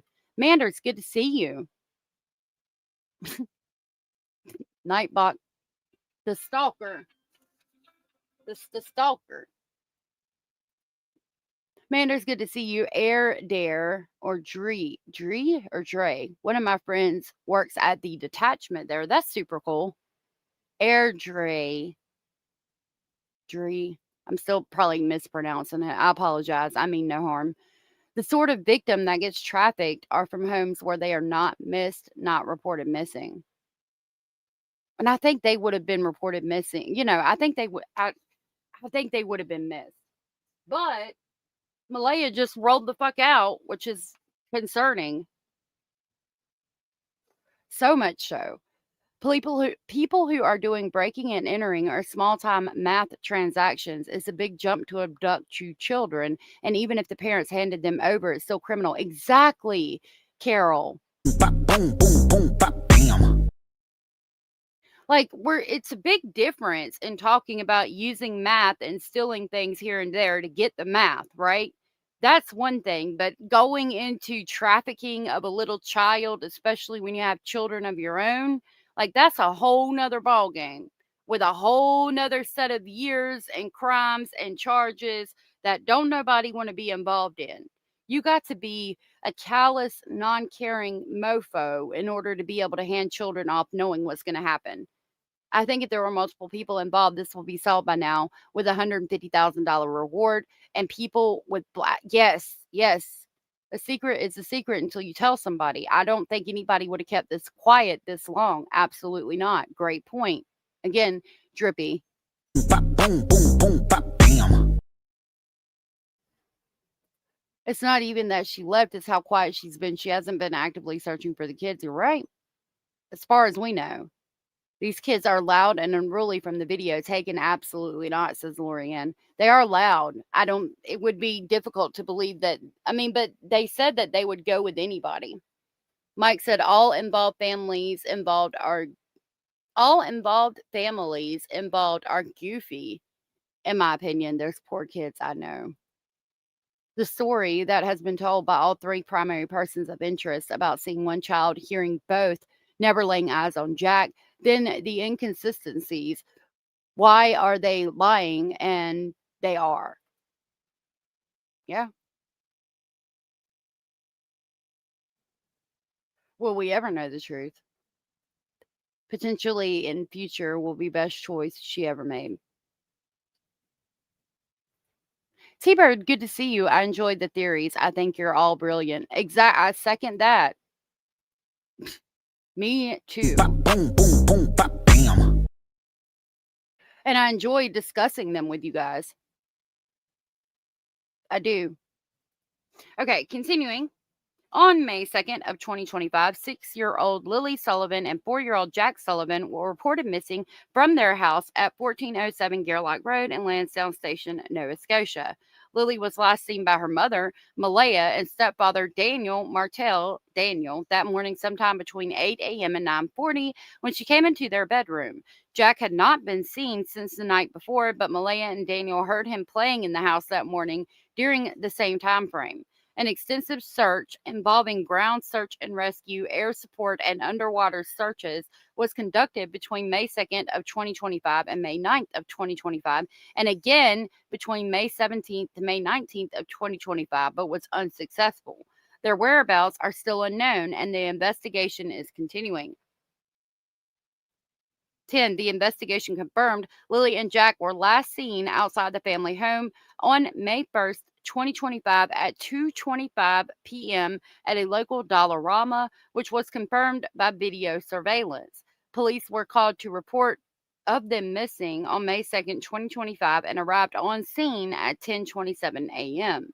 I believe that a report of redacted for the time frame requested will assist in identifying unknown persons and or witnesses redacted, provide further avenues for police to investigate and for police investigation into their disappearance and could assist with locating them. So I believe that I would think it means it's saying a report of Daniel and Malaya's phone records for the time frame requested will assist in identifying unknown persons and or witnesses to the kidnapping of Lily and Jack and provide further avenues for police. Not necessarily to the kidnapping, but to persons and or witnesses that would have seen the kids that morning and provide further avenues for police investigation into their disappearance and could assist with locating them. That's just my speculation on the redactions. Hey, Dandelion-S, which one of the children was nonverbal, or am I making that part up? No, you're not. The children's father, Cody Sullivan, said that Lily was nonverbal and she had autism. It appears that they had not been tested. You can hear her in the birthday video saying happy birthday. And while she's a little bit hard to understand, I don't think she was completely nonverbal. I still feel the kids were missing way longer than reported. I do too. I agree with that. It's not healthy to hate. I agree with that too. They need to make their minds either they heard them playing or seen them outside. Well, they say, you're right though. They say that they heard them playing and then they all of a sudden didn't hear them anymore. And Janie talks about them being outside. But yeah, I don't know that both could be true necessarily, because you would think that they heard them playing and then when they didn't, they immediately called 911, but they wouldn't have heard them playing if they were outside as well. So were they in the kitchen and poking their head in and out until they weren't, or were they also outside? Y'all, I got to grab my Red Bull real quick. Let me put on, I got to get me something to drink. I have my coffee, but it's kind of gotten cold. I'm going to grab a video and take us kind of back to the beginning. If I can locate it, I have some videos that like I uploaded that I didn't release, but they were like for us to go over. And I know I've got one.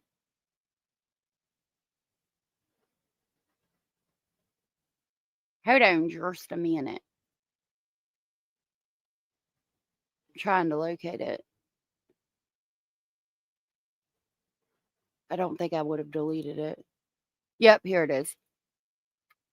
All right, I'm going to play this video real quick for you guys while I grab that. This, I mean, could the pair? This is kind of cuts. It's a cut up video, and it shows us the video of the day, like the birthday party video, and it's going to talk about a couple of things. This was from very early on in the case. I uploaded this video May 10th of 2025. So right as the case was breaking. Parents have been buying time to clean up their story after what went down at this party. Now the mother's Facebook video is the only one she posted on her Hold on, I had to switch my headphones. They were dying too. Facebook before she deleted her whole account after her children went missing. Happy birthday to you. Happy birthday to you.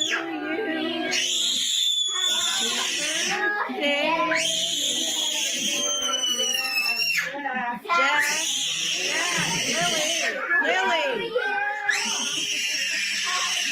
Lily, stop, honey. Blow it, go.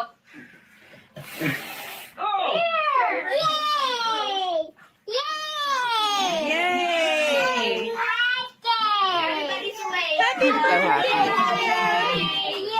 Happy birthday. I have not. In earlier interviews, Malaya Brooks Murray, the mother, too, mentions Cash. both kids are on the spectrum. And you can clearly hear Lily screaming in this video. A commenter wrote, "Kids with sensory issues surely wouldn't be out in the woods for long before they got uncomfortable and wanted to come home."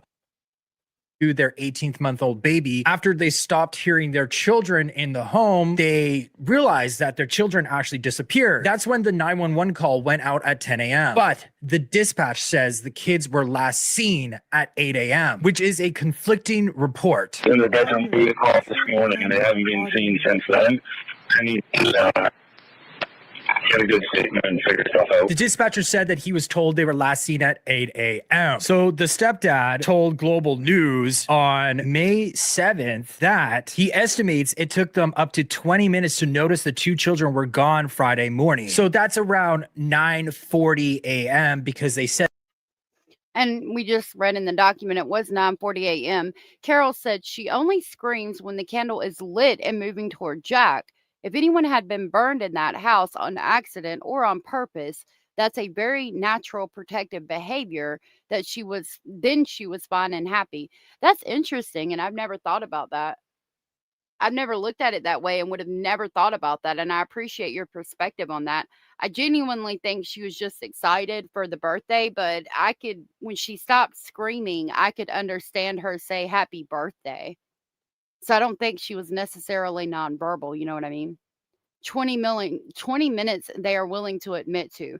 And again, in a situation like that, they're thinking 20 minutes is normal. So that would make me question how long had it actually been, because I feel like you're admitting to 20 minutes because you feel like you've got to admit to something, but you don't want to admit to the whole truth.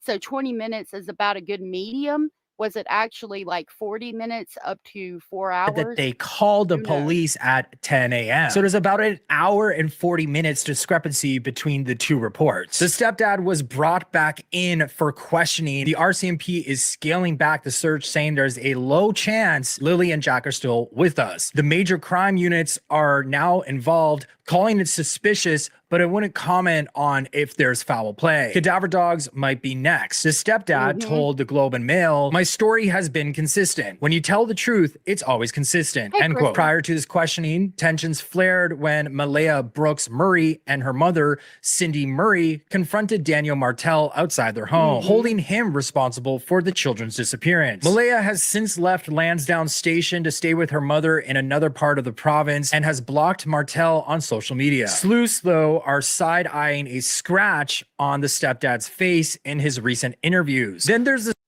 Now, with that, I remember seeing him in the beginning on the police, not on the police, on the news stations and stuff, and he had like thorns in his hands. I genuinely think that that scratch was from running in the woods and he got scratched by a branch or something. I do. That's my thought on that. Pretty much reaching on that Carol, there's no evidence of burns on the children. No, but I mean, you know, it's if we're all just speculating, I think it's an interesting theory to present. I find it very interesting. As again, though, as far as the scratch on Daniel's face, I genuinely think that he got that scratch running through the woods and a tree branch hitting him in the face, because there's a photo of him where he's holding the phone to show a photo of Jack, and you can see his hands are all scratched up, and it's obviously like from thorns and things like that that you would find in heavily dense forest areas. So I don't think it's anything nefarious. I'm not reaching. I'm simply pointing out when she screams, when she stops, and a wood stove in the home is wrought iron and it gets hot. Yeah, I agree. It does get hot. Malaya sounds like such an amazing mama. You think so? Yeah, that potbelly stove. We had one, and I would freak out when my child was little. My oldest daughter, when she was like 1.5, 2 years old, I was so scared that she was going to trip and land on that potbelly stove. And with Jack being little, I mean, I could see it. I genuinely think she was just like excited and maybe a little bit overstimulated like that. I genuinely think that's what's going on in the video. I don't think it was a fearful type scream, but that it was a perspective that you pointed out that I don't think many other people would have noticed. So I do appreciate it. That's just my opinion. stepdad's brother, either Justin or Ralph Martel. It's still not been confirmed, but the brother is living on the property in this trailer with his mother. And here is the stepdad's brother, Justin, searching for the children on an ATV and looks surprisingly relaxed. So it is Justin. And we talked about this photo quite a few times. The four-wheeler looks clean. His boots are clean, and he is awfully relaxed. And where is he at? Why have we not heard anything else about him? Like, after this, he's just gone. And even in the articles, they don't even reference him being there. And somebody pointed out the last time we brought this picture up about these concrete things right here. It appears to be concrete. Now, could they be trying to fix that porch there? Absolutely. But it's all things to look at and question, think about, you know? Hey, Robin, Angela, good to see you. Kids cry too when happy birthday is sung. Yep. Jenny Jen, my love. A1 says day one, good to see you.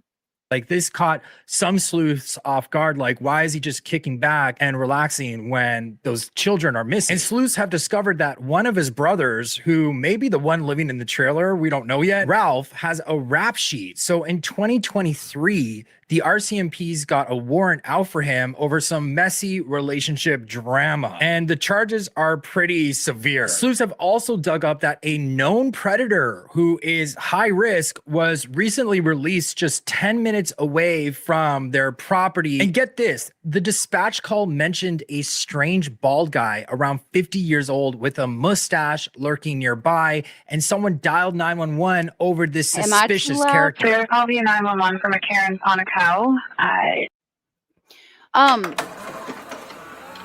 don't know what that is. And the suspicious character was the guy that was in, I think it was a Honda CRV, something like a 3-letter SUV or something that was at the park that from my understanding, had been closed down for a couple of years, that Mariska told us was the other Justin who was arguing with his wife at the time. I don't know what to think about all that, but there was a guy hanging out at that park that morning because it's on the dispatch audio, which I have on my channel that we can listen to if we need to. Okay. There are too many Justins. Drippy. There are. It's confusing. It genuinely is confusing.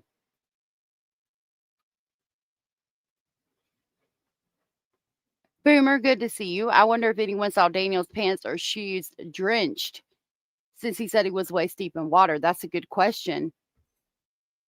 I don't remember seeing that, but he could have changed. But I mean, I would like to see those clothes and locate them, and I hope the RCMP did.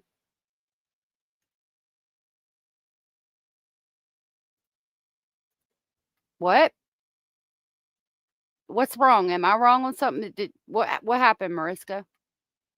None of it makes sense to me why you would not get up and check on the kids or change their diaper or have Jack go potty and check on Lily's cough if you were up calling the school. So allegedly she got up at like 6 something to call the school and left it on the message board. And I would think the kids were still asleep. But yeah, I would think that you would get up and change the pamper, get them something to snack on. Oh yeah, okay. This is what I've been harping about. The guy at the park with Smith. Yeah, that's what you were saying. I haven't, the guy at the park, that's the first time, or from you, or you're the only person that I've heard of put a name to it, but it is on the dispatch audio at towards the end. I can pull that up if you would like me to. If Lily gets that excitable, wouldn't she be making noise of being taken? You would think so, Lorianne, absolutely. But they said that Malaya also said they would go with anybody. Some kids, especially young kids, don't like loud noises, right? And it could overstimulate somebody that could possibly be autistic as well, I think. Okay. Continuing. We are on number 11. Definitions and abbreviations. All the locations and motor vehicle license plate referred to in this information to obtain are in or registered in the province of Nova Scotia unless stated otherwise. 12. I have added investigators' comments to explain, corroborate, further qualify, or link information, and to state my belief. Where these comments and beliefs are added, I have defined them with italics and the title of investigators' comment in bold.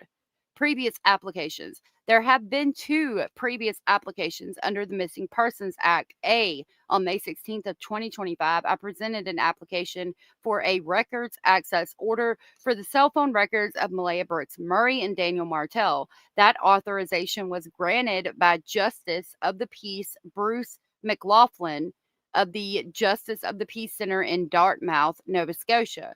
The order has been executed and the results have been received. They are awaiting review.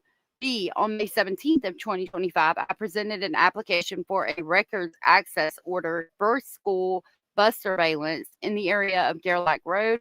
The authorization was granted by Justice of the Peace Darlene Laney of the Justice of the Peace Center in Dartmouth, Nova Scotia. The order has been executed and the results have been received. The review is in progress. Sources of information databanks. 14. I relied upon the following computer systems for information relevant to this investigation. And then we have it is a frustrating case, isn't it? It really is. And we need some daggum answers. You know what I mean? I was that guy in the park. Were you? Ralph, never heard of him, said Robin. My grandson has autism and he doesn't go with anyone. He has always been the opposite, even with people he has seen over and over again. Really? That's interesting. It's a spectrum. So I would think that, you would either probably, if I had to guess, go with anybody or not go with anybody at all. Carol says, you would not forget nor fabricate what your children were wearing when they were last seen. Unless you or your associates had something to hide, they are responsible for the children. A lot of times when you hear about people describing the last day they saw their child when they went missing or a homicide occurred, they remember every little detail. So you got a point. I believe they were taken out of the home and they knew the person. And if that's the case, the RCMP has done several polygraph tests. So who would it be that's passed a polygraph that took them out of the home that they actually knew? Jack had no pants, then black pants, now brown pants, but shirtless. And then Lily had a Barbie shirt. Then Daniel said she had it and now she's in it again. Right. Their clothing description has changed a couple of times. In my opinion, do these parents even know what happened or when they were last seen the babies? Yeah, I don't know that they even know. And it's sad. It's frustrating, Boomer, and there are people pretty entrenched on both sides, more so than Democrats versus Republicans, right? Malaya Brooks Murray original report said the kids were possibly autistic, which is not a diagnosis of anything. She also said they were known to wonder, but then later said they didn't wonder. They missed 41. I would think the mother would know what the kids were wearing because she put them to sleep, right? Okay, thank you. Jenny Jen said, please state your opinions and speculations as such by putting in my opinion at the bottom. Thank you. 41 days of school by the beginning of May, and then wonder why the children might not catch up with the other kids. I mean, Jesus, they had 2 months of school left.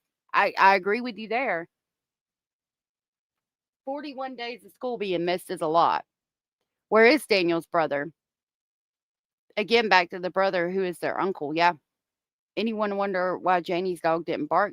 Good question. Addie V, good to see you. Apparently, often the kiddos went to bed in what they were to school. It's just so sad that they were just little people that weren't noticed. I know. It's so sad when you think about it like that. I hope they're found soon. I think part of the kids going with anyone could be cultural too. Are very outgoing and friendly. They talk to strangers like they know them. Stranger danger, not much of a thing. Yeah. Hey, lovely bones. Everybody I've ever met from Canada was the sweetest person in the world. All right, let's get back to it. Okay, so subsection A under 14 says police reporting occurrence system, or PROS, is a RCMP computer system which contains information obtained by the RCMP and various enforcement agencies during the course of investigations, such as individuals' names, dates of birth, addresses, telephone numbers, as well as file information. It can be accessed by authorized personnel only. 15.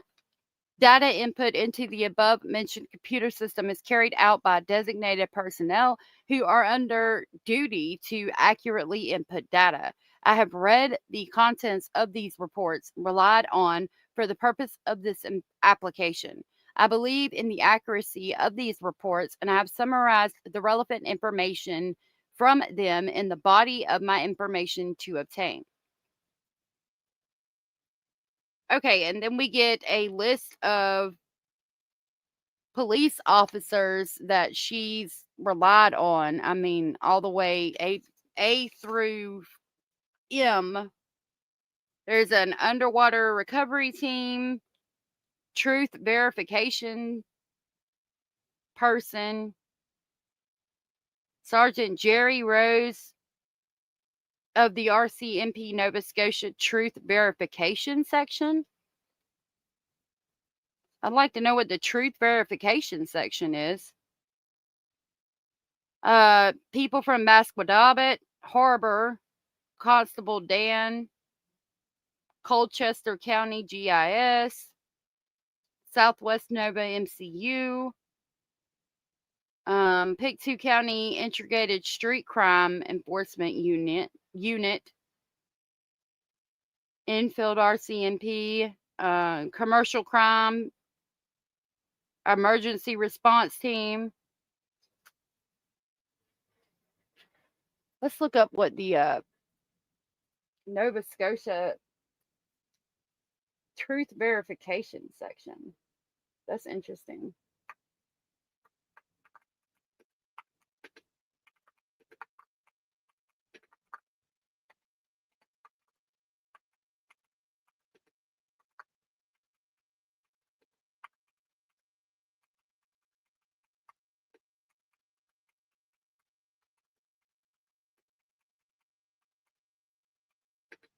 Oh my gosh.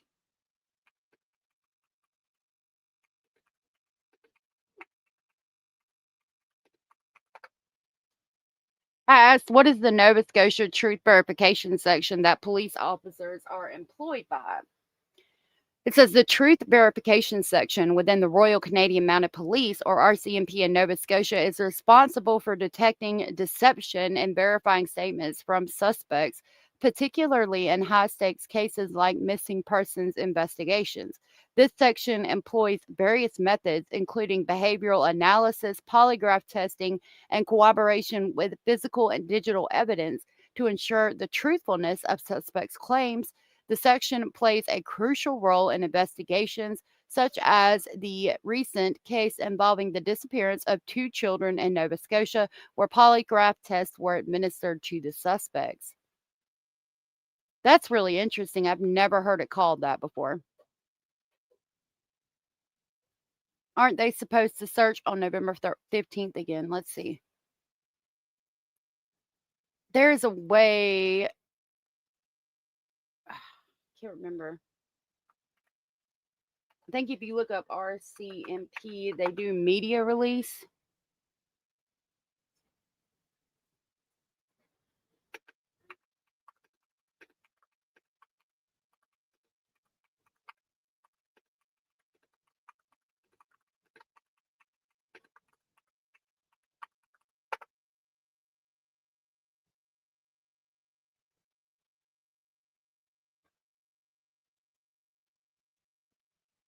I'm not seeing anything about the next search, but I do know Belinda was talking about she wanted to get a search team together and was going to try to go out in November. So you're probably right. That's probably what Belinda was saying, that she wanted to get a team together and go out November 15th. That makes sense to me. And I can't remember exactly what date the article said, but it sounds familiar.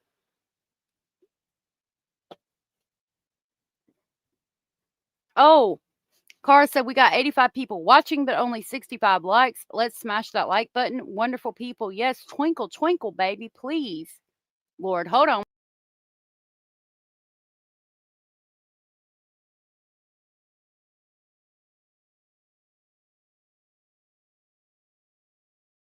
Come on, players, stop hating. Stop hating. Start participating. Start participating, Star. Come on, twinkle, twinkle, baby. Twinkle, twinkle. My chat, my thing froze. It wouldn't let me access my daggone videos. Twinkle, twinkle, baby. The thing that irks me is no child locks on the doors. We have big coyotes that will attack people, not like bears, much more aggressive. I wouldn't let my dog out at night unattended. You know, that whole wrench thing was concerning too, because it made me feel like that wrench could fall on the baby's head, like, and bust their freaking skull open. It pisses me off that they cleaned up and now have cameras after the children are gone. He's doing that, Boomer, in my opinion, so that he can get Meadow back, I think. Because if you look at videos from the beginning or aerial photos, that fence is not done, and it's done now.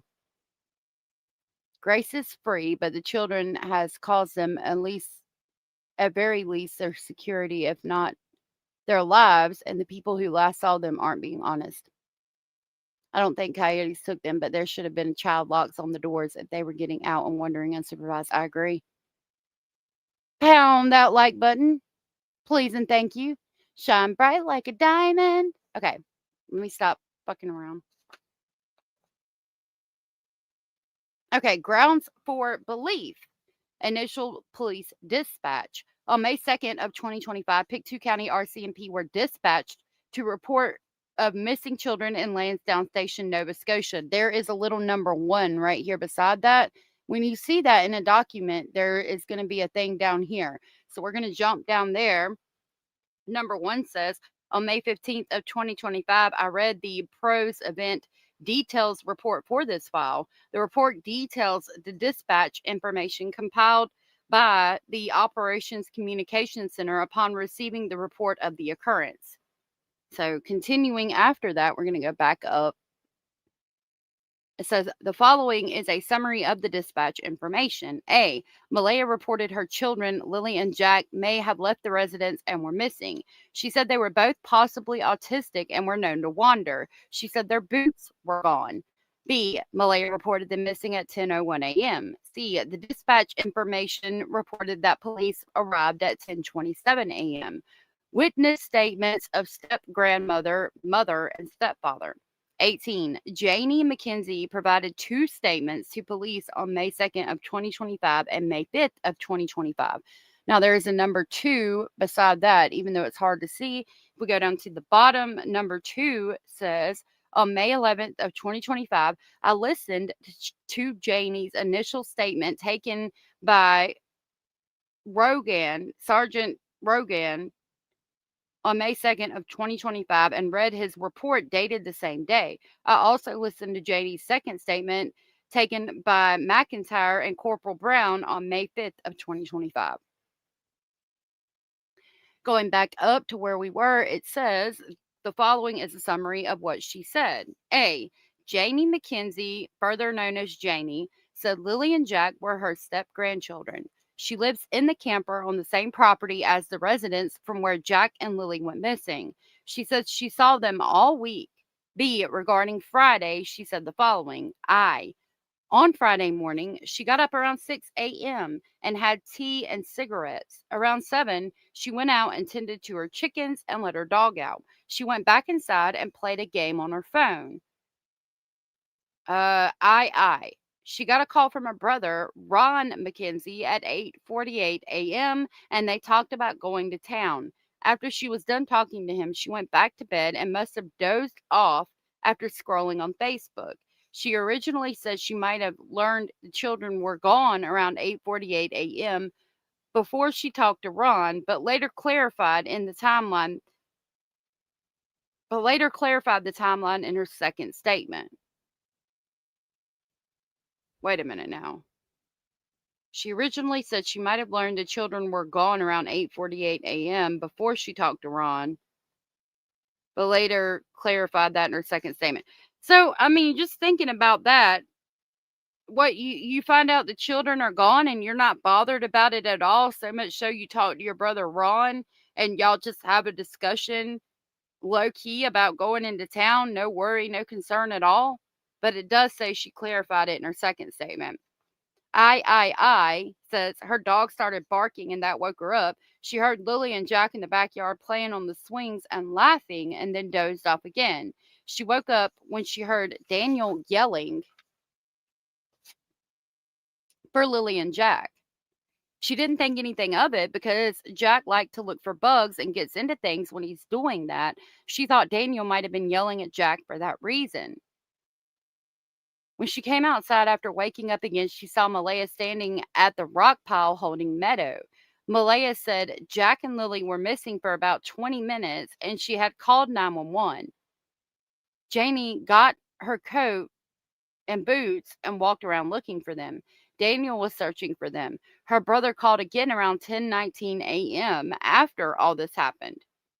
Malaya called her mother, who came to the house. When her mother arrived, Malaya talked to her and said, I told you they had autism. Family members started to show up. One of her brothers went to get an ATV and they continued searching. Janie said for the rest of Friday, they searched for the kids with her family members.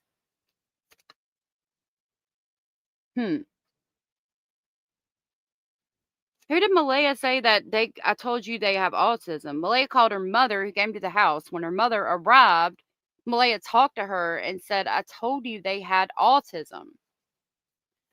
But we've got the videos and things like that and the photos from the kids being at Malaya's mother's house for like Easter and things like that. So how did she not know that they were possibly autistic? Hey, Max. It's all just a mess. The RCMP believed that they were missing in the woods for way too long. I agree. I think there should have been an Amber Alert and then borders should have been damn shut the hell down. But I 100% Cracker Jacks. Boom, boom, boom, bop, bam. Ig motherfucking exactly. I was born in Halifax. They call us Haligonians. To me, it sounds like aliens. That's super cool. There is no info on him in the docs as far as I can see. Or a Ozarkian? Oh, somebody from the Ozarks, I would think. What is it? Hello, Jessica's show.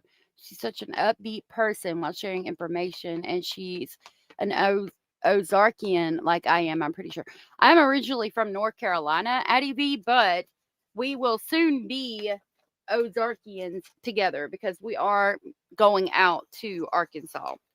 And I want to be smack dab in the middle of them Ozark Mountains if I have anything to do with it. I'm really hoping that I can be. It pisses me off. It's like closing the gate after the house is already bolted. Too late now. The property itself didn't keep them safe. Door opened easily and fencing broken. I agree. You're fine. Charmin has her own show now. Who is Charmin? Since at this point, they're only investigating under the Missing Persons Act. Polygraphs are only done by agreement by anyone. They're not able to get warrants for that. Thank you for that. Charmin is great. I subscribe to her channel. You have to let me know who that is. Yes, they were never officially diagnosed, but it was suspected that they had autism. They were on some kind of waiting list to actually be officially diagnosed, but then they disappeared, unfortunately. Well, Mom Cindy was a registered nurse too. You would think she would have picked that up and got them in for assessment before they started school. Drippy. Bop, boom, boom, boom, bop, bam. Great point. True Crime Story Podcast. Okay, cool. Thank you. Do you? Let me grab your link and I'll drop it if I can access my live. Hold on. I can. I'm going to drop your link real quick and then we'll go back to it.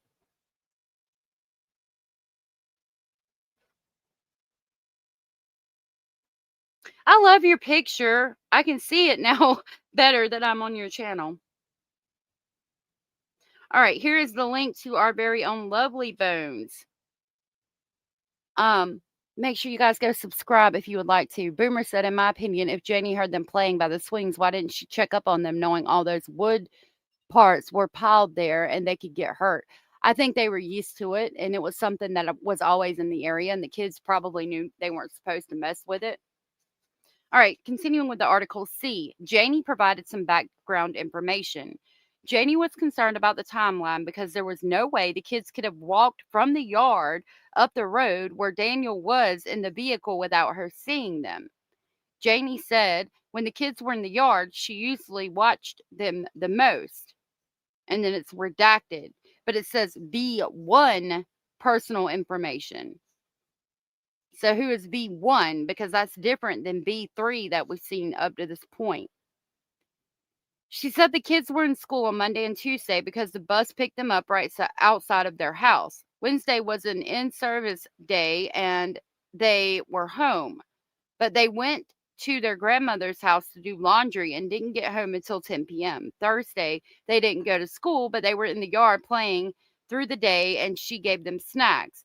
Janie said Malaya and Daniel are having financial difficulties. B1 personal information is redacted. So it's got to be either Daniel or Malaya. Janie said Jack would not go for a walk on his own. She said Jack, Lily, and Daniel went for walks in the woods all the time, and they had to carry Jack sometimes because he got tired and would just sit in one place. Janie said she does not believe the kids are in the woods.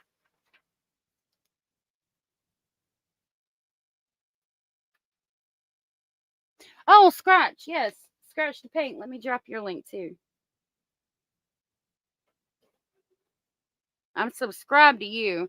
I had a thing where I would share, I would post it and share people's channels. And I remember I shared Scratch the Paints when I was doing that. There's Scratch the Paints channel if you guys want to subscribe to them. Ajax said victim 1, victim 2, and victim 3 just means what version it is. Okay, thank you for that. So it could be version instead of victim, as I was assuming or speculating.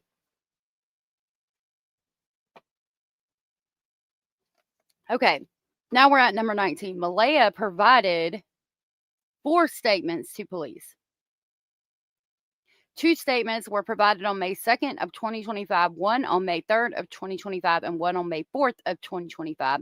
And there is a number 3 beside that. If we go down to the bottom, right here, number 3. On May 11th of 2025, I listened to Malaya's 2 initial statements taken by Mason and Rogan on May 2nd, 2025, and read Sergeant Rogan's report dated the same day.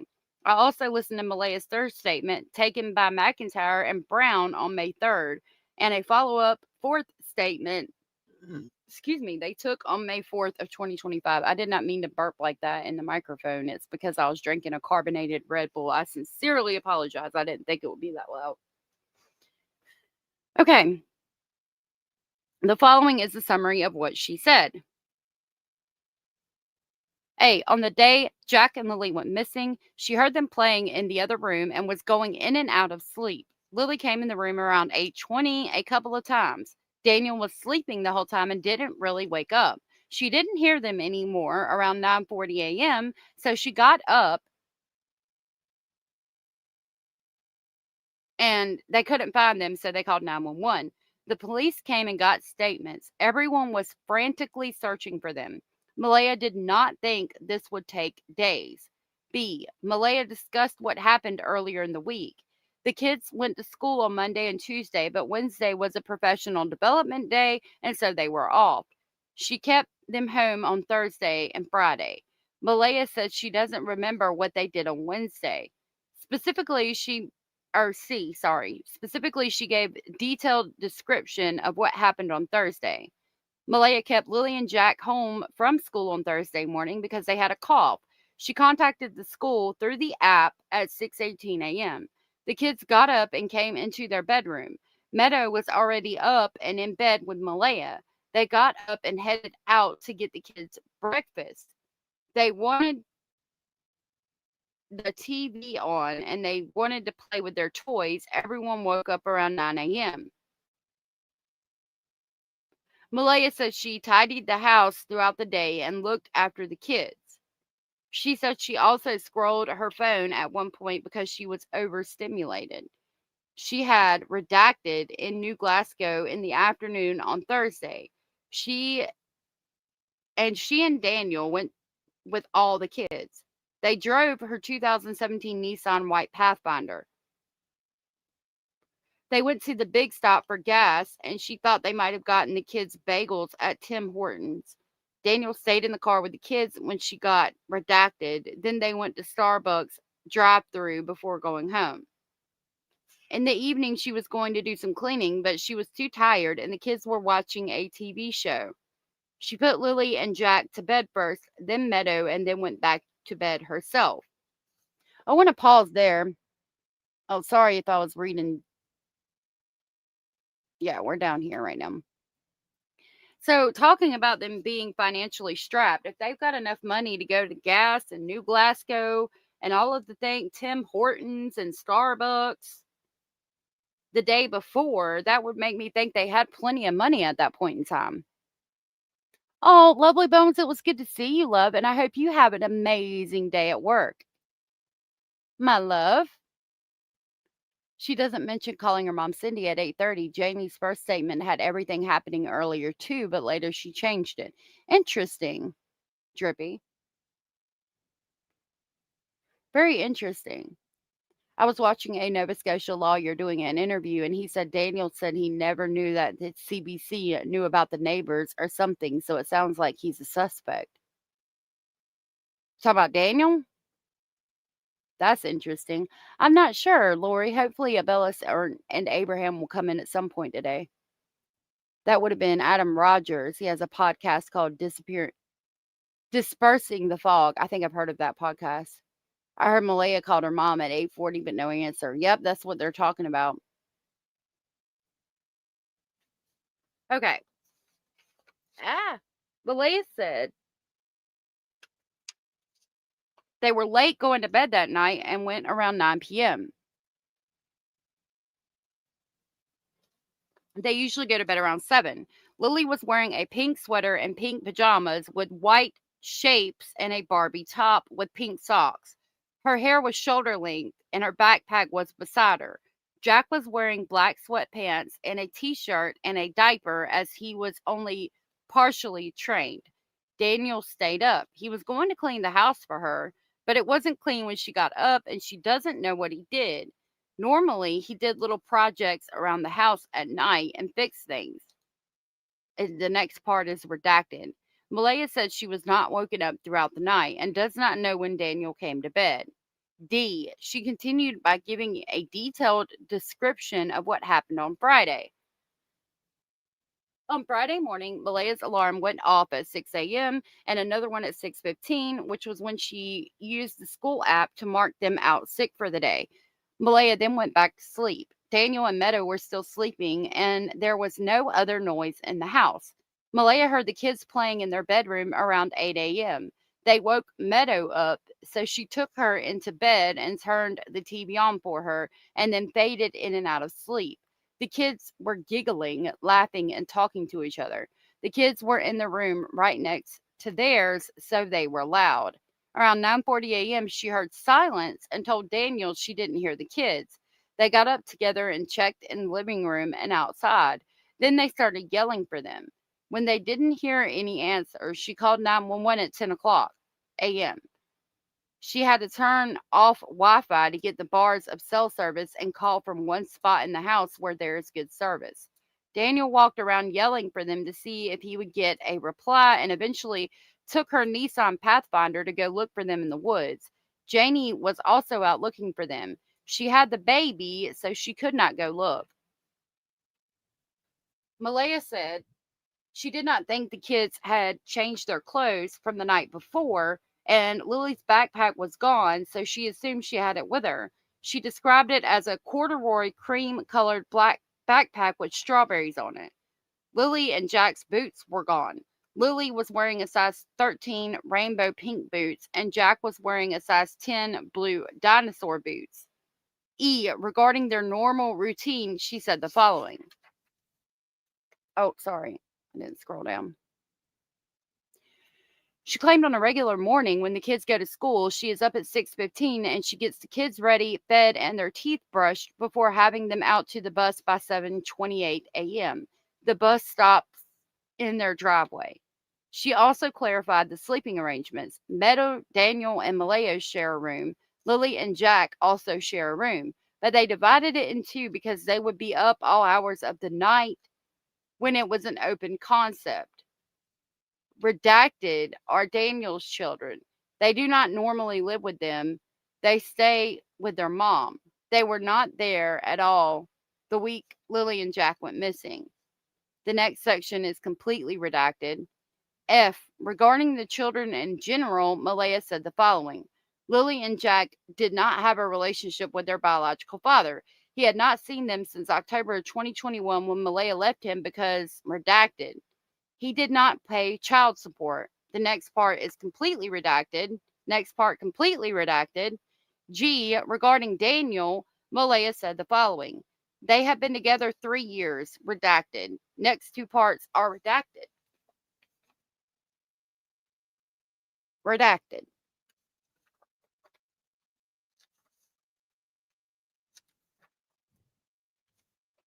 that was 11. Okay.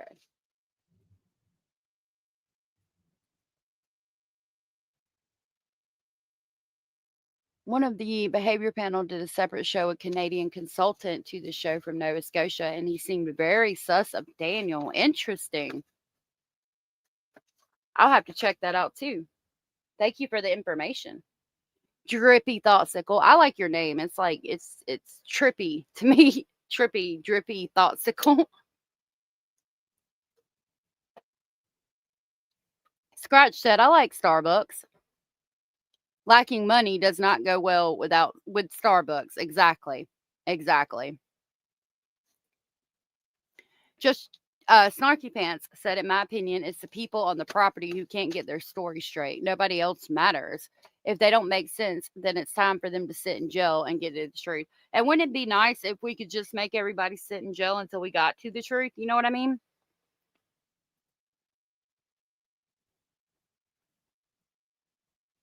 Okay.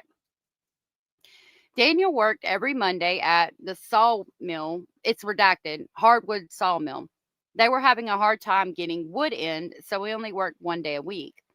She said when he was not working, Daniel would help his mother with building the fence and bringing wood because they use wood to heat the house. She said he is an involved parent and would help her, especially when she was overwhelmed. He was not aggressive with the kids, but he had a voice that they listened to. There was never any physical discipline. The next section is completely redacted. H, they had discussed what happened earlier that day. Malaya said she went to the police command post to see what was happening firsthand. The next part's completely redacted. Now we're at I right here. She said there is currently a lot of conflict between her and Daniel's sides of the family. She provided the following information. Daniel's family wanted her to bring the baby and stay with them, but she thought the correct decision was to stay with her mother. Daniel pulled her aside and tried to convince her to stay, but she told him she was going with her mother. Next paragraph is completely redacted. She did not know of any conflicts in their family lives that would cause the children to be missing. And I'm with her on that. I don't know of anything. Just because you don't get along with the family so much doesn't necessarily mean they would hurt the children. Okay, Malaya said she had not spoken with Daniel since May 3rd of 2025. She said she blocked him and had not opened his Snapchat messages. All right. Chuckalegs, good to see you, love. Oh, yeah. Thank you, Chuckalegs, for being here and checking in. I appreciate it. I tried to get my pub trivia team to use it, the Drippy Thoughtsicles, but they rejected it, so it became my name. Well, that's cool. I don't know why they would reject it because that's super cool name. In my opinion, it's Daniel and his brother and mother who are covering for him. I feel like Malaya is involved, but I don't know how. It's possible. And until we get answers, we don't know. I'd want my mama too, said Corey. Right? I think I'd want my mama. Yep. My babies were missing. Absolutely. I would want my mama too. You think Malaya's involved somehow too, Southern? I'm not so sure. Hold on, y'all. I need to do this inhaler real quick.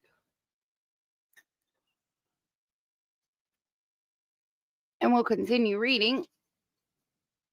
20 says Malaya provided a fifth statement to McIntyre on May 9th of 2024, and then there's a number 4 beside it. So we're going to go down to the bottom.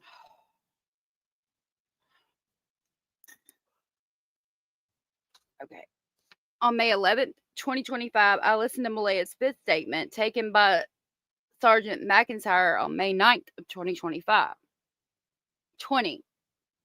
Oh, the following is a summary. Malaya again recounted what happened on Thursday night before the kids went missing. She said she put Jack and Lily to bed and then went to bed with Meadow. Next part is redacted. She continued to what happened Friday morning, which was the same account she provided in her previous statements. In addition to what was already said, she provided the following new information.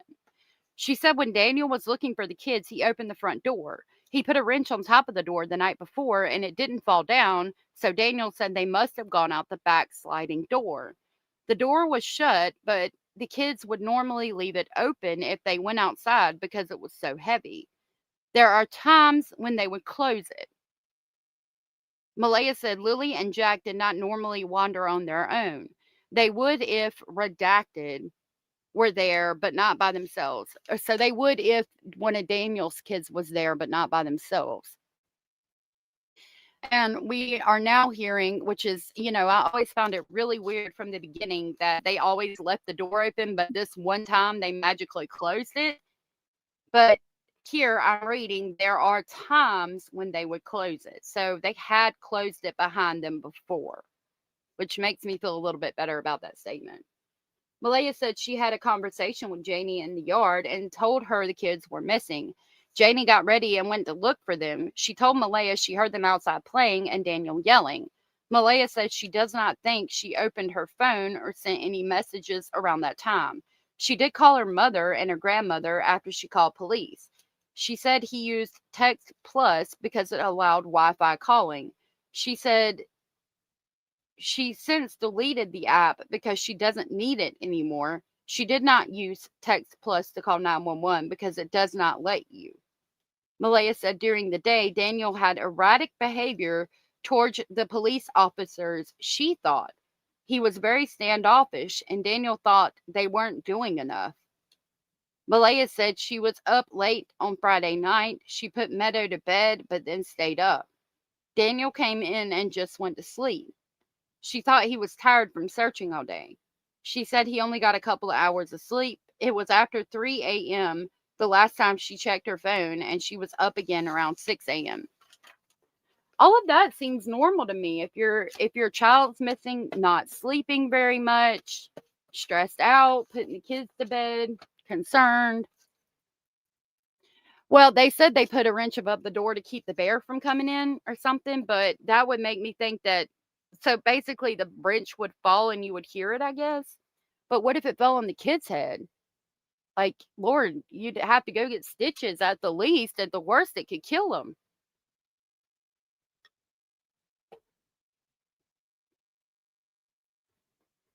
I heard that Jack went missing before he was 2.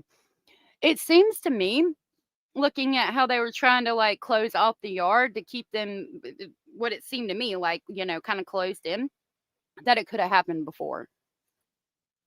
That took forever. The prime minister of behavior is the one who had a behavior panel host on her show who was sus of Daniel. Oh, wow. Thank you for that.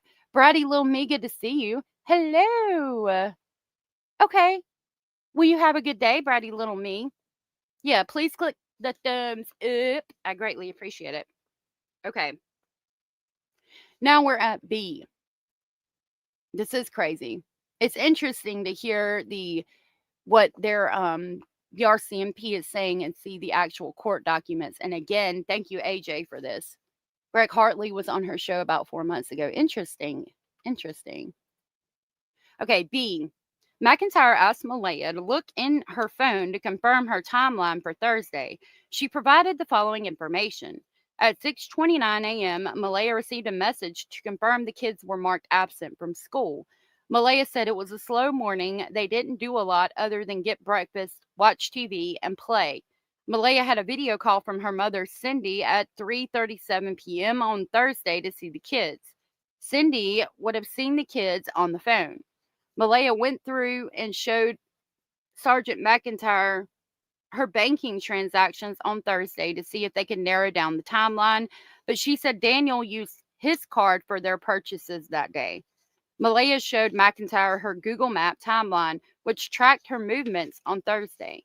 She went to the following places. 1, they left home at 12:10 p.m., drove for 39 minutes, and then from 12:49 to 1:27, Malaya was shown at a, quote, missing visit, unquote, which she thought was her, and it's redacted. They went to Dollarama at 1:44. She said she went in and grabbed a few things. They went to Lawton's at 2:48 p.m. She remembered they picked up some Tylenol and diaper rash cream for Meadow because she was teething.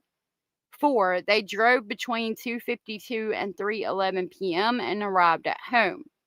That evening, she got the kids something to eat and they were watching TV. She said they might have gone outside sometime to play, but they came in when it was getting dark. She got their teeth brushed and they wore their clothes to bed because all the clothes were still in bags from when she washed them at her grandmother's house and she hadn't got around to putting them away. Lily and Jack were hyper and excited, but she got them tucked into bed around 10 p.m. Jack had his blankets and his dinosaur and she shut his door. The next sentence is redacted. And then it says Lily went to bed with her backpack. The next section is completely redacted. First part of a sentence is redacted. That sentence continues. Malaya and Meadow went to bed. Once Meadow was asleep, she put her in her crib and went to sleep herself.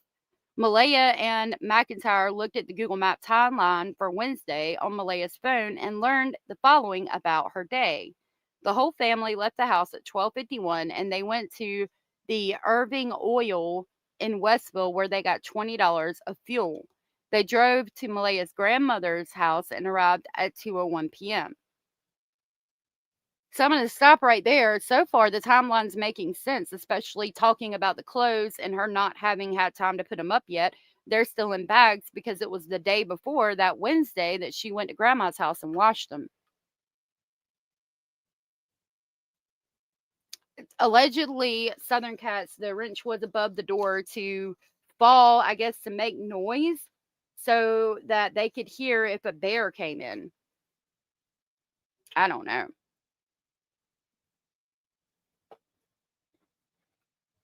I would think it would fall and make noise, but I'm not real sure either. Maybe somebody knows in chat and can explain it.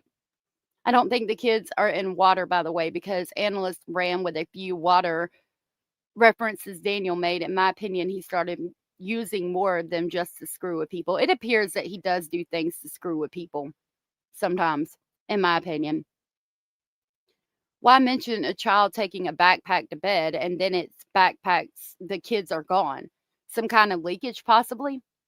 It's interesting that she took her backpack to bed. I was thinking about that too and trying to come up with a reason for that. Maybe it's because the backpack reminded her of mommy's purse and she wanted to be like mommy, but I'm not positive. It is questionable, you know what I mean? What happened, Snarky Pants? I didn't see anything above this recently.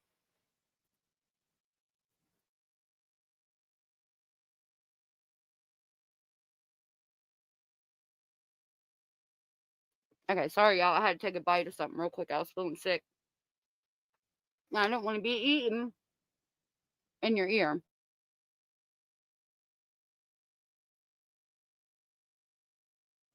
Okay. So continuing.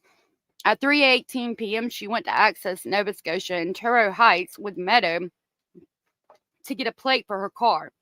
Daniel and the kids stayed at her grandmother's house. They then went to the Ultramar in Millbrook to get gas, and she stopped to get a vape for Daniel at High Grade. At 7:54, they went to Walmart and picked up groceries. The whole family went together. They stopped at Redacted in Truro and then went to her grandmother's at 9:19 to drop off her bank card. At 10:19, they arrived at home for the night. Malaya provided more background on their living situation. She said they moved to the trailer on Daniel's mother's property. The next several paragraphs are redacted. Under it, it says, Malaya said Daniel's father owned over 100 acres of land out near Barney's River, which is a wooded lot. And then the next paragraph is completely redacted.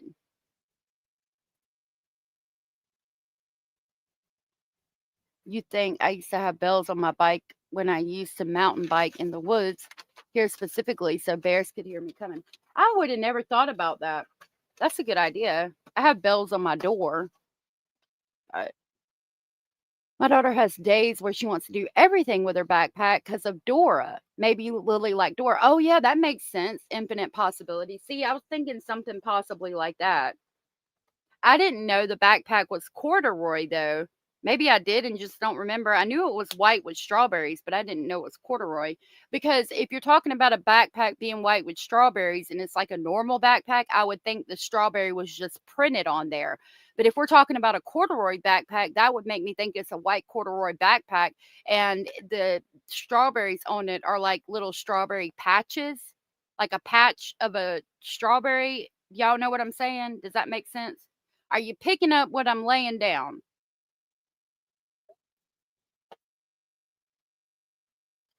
Daniel said she took it everywhere, and Malaya, I think, said she used it for sleepovers. Why can't they ever agree on these things? They never agree on shit. I love my Indian bead purse as a child. It went everywhere. How precious. Lori Ann, my love. That is so sweet.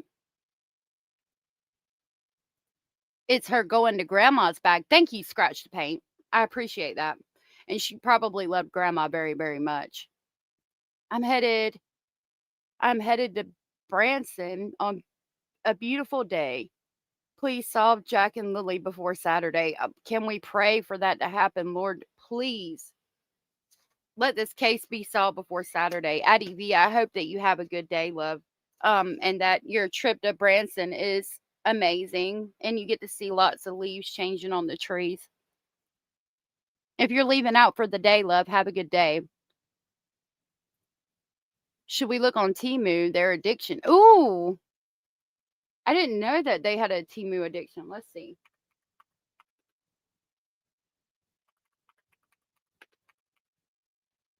Child's. I had the flyer that showed one that looked similar, but child's white backpack is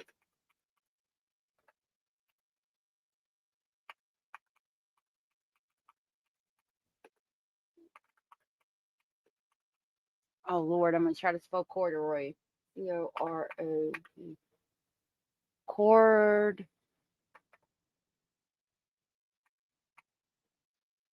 or Roy?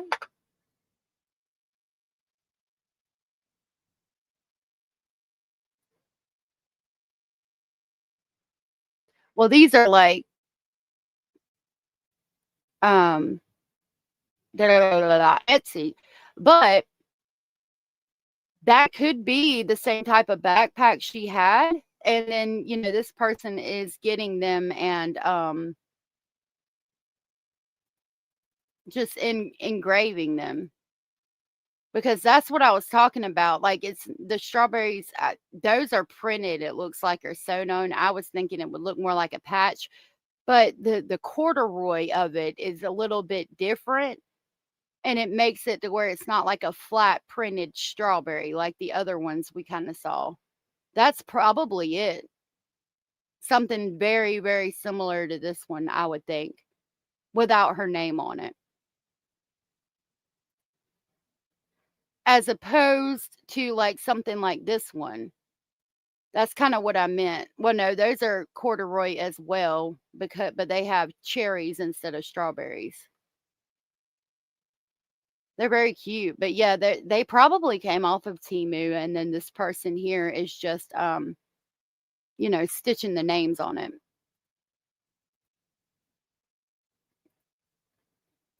Super cute. Wasn't it?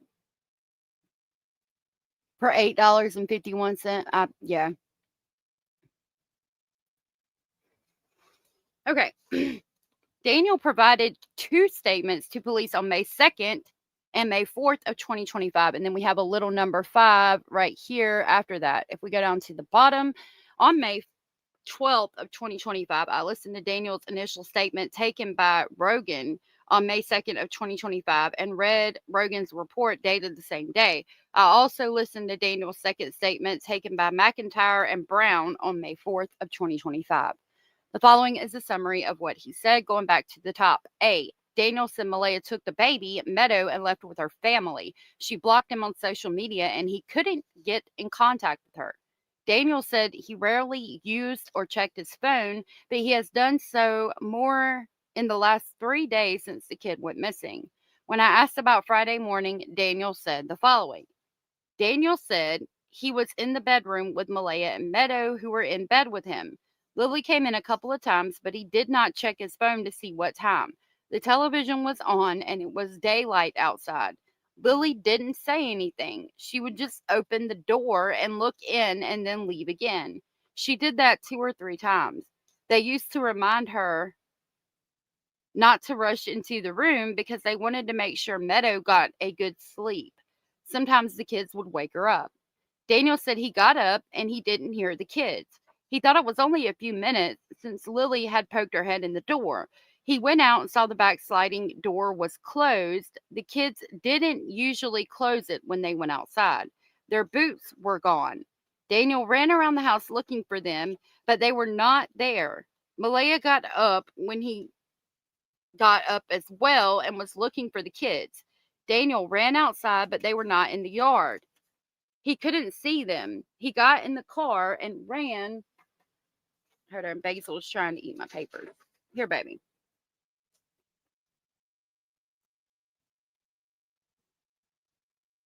He got in the car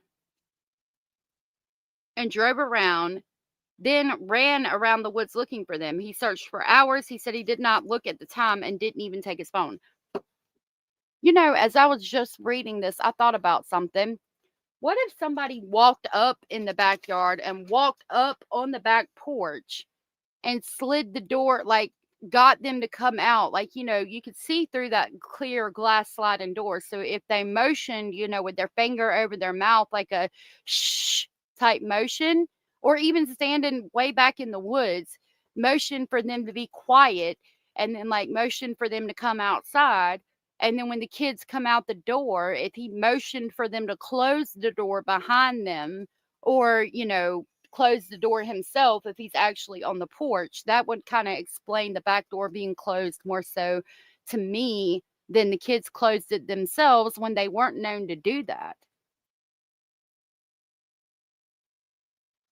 What do you guys think? When are you driving the flock out of there? Well, we've decided my landlord wants to keep the chickens, so we have decided that we're going to take my geese and Basil, and then, you know, my flock of children. But my geese and Basil are my babies, so we're going to be taking them with us when we move, if that's what you were asking. No need to worry, just in a hurry. We're going to Branson, Missouri. I've never heard that song, but I like it. Oh, you're okay. Are you Parabola? I could be wrong. Later, I don't know why it's showing me names like that, but thank you for being here, love. That's probably where it came from, Drippy. Janie's Timu mad, likes to play Timu. Yep. It would be risky given Janie, her dog, who barked at everything. Plus, Daniel and Malaya there at a time most people are awake. True. Yeah, okay, so the dog, yep, Janie's dog barking at everything would throw that theory out the water. You're right. Thank you for that, Drippy. Here, baby, you want a crackle? Basil, want a quackle? Okay. Regarding Thursday, Daniel said, Lala or Para. Okay, sorry about that, love. I don't know why it's showing them like that. Okay, regarding Thursday, Daniel said the kids did not go to school because Malaya thought Lily was sick. They all left home around lunchtime and got gas at the Circle K in Alma. Then they went through the Tim Hortons drive-thru for food. Daniel said he thought the kids were sleeping. They drove to Truro and went to Malaya's grandmother's house to do laundry and spent most of the day there. They went shopping at Walmart and got food. The next sentence is redacted and it says V1 personal information. They left her grandmother's around 9:30 p.m. and got home around 10:30 and then put the kids to bed. Daniel said he thought Malaya put them to bed. He didn't know what they were wearing because they were underneath the covers when he checked on them. Daniel said he thought he went to bed fairly early that night and didn't wake up until it was light the next morning. He remembered getting an email that Malaya had marked the kids absent from school on his phone around 6:18 a.m. on Friday. Daniel later said Malaya had to get redacted on Thursday between 12:40 and 1:40, so he thought they must have done that before they went to Churro. So I'm assuming that the redacted one in that sentence would be one of his kids. Hey, Hezzy, good to see you. I agree with your thinking, girl. Daniel even noticed the chairs were pushed in on the table and Jack's blue coat. In my opinion, it is female. Interesting. And I'm glad you're following my thought process here. But it doesn't explain how the dog wouldn't bark. Kids were supposedly sick for days, yet they let them play outside every day that week in the rain and the cold. Good point, Drippy. Good point. Considering they missed 41 days of school, if that's true, I mean, it seems like they'd rather have them home than at school, which, I mean, with the black eyes in school calling CPS and all the things, maybe I get it. They probably didn't want to take them to school because they were scared CPS would get called again. I don't know. Scratch Pate said, I think they tried to catch the bus. And I wondered that myself because we talk about, which it should be in this document somewhere, the gold sedan with the woman waiting, appearing to coax the children into the vehicle, makes me think that they went down to the end of the driveway, tried to catch the bus, and possibly took off walking. This person in the gold sedan coaxes them into the car. Either could be true. You know, obviously we don't know and we're just speculating. Love you too much. I like your name. Nice to see you. Maybe Lily wanted to go to school and got ready to take Jack and and then they went to the bus stop and then something happened. Exactly. Very possible. Bop, boom, boom, boom, bop, bam. Very possible. Very possible. Even though they were called out, did the bus still go past the house? I would think so. Yeah. Drippy said that or they didn't give a fuck about their health, right? Okay, how many days before the missing day were the kids out? And when was the last proven sighting of the kids? Last proven sighting was May 1st, the day before they went missing at the Dollarama. They were on video camera. They went to school Monday and Tuesday. They missed Wednesday because it was a day that everybody was out of school. And then they missed Thursday and Friday. Thursday and Friday, I think, were the 2 days they were called out sick. Okay. E. Daniel could not remember if they went to town on Wednesday or not. He said he had a conversation with someone who was helping with the redacted, but he thought that was on Tuesday. F. Regarding the family situation, Daniel said they used to live with Malaya's grandmother, but they moved, and it's redacted for the next sentence. They moved to Daniel's mother's house, and Daniel's mother moved into the camping trailer on the same property. Daniel's uncle and father live down the road. He has a good relationship with his family. Daniel said Lily and Jack were sheltered, but they always watched them outside, including his mother. His mother would always tell them if they didn't have coats or boots on. There we go with the what you guys were talking about. They didn't give a fuck if they were outside in the rain and snow or anything, because Janie's having to call them probably from the fucking camper into the house and saying, hey, the kids are outside. They ain't got no boots on. They ain't got no coats on. They got to be cold. Like, can you put some clothes on the damn children? What the hell? Janie's calling about the damn kids, standing from her damn RV going, this is some dysfunctional shit. some dysfunctional shit. You know what I mean?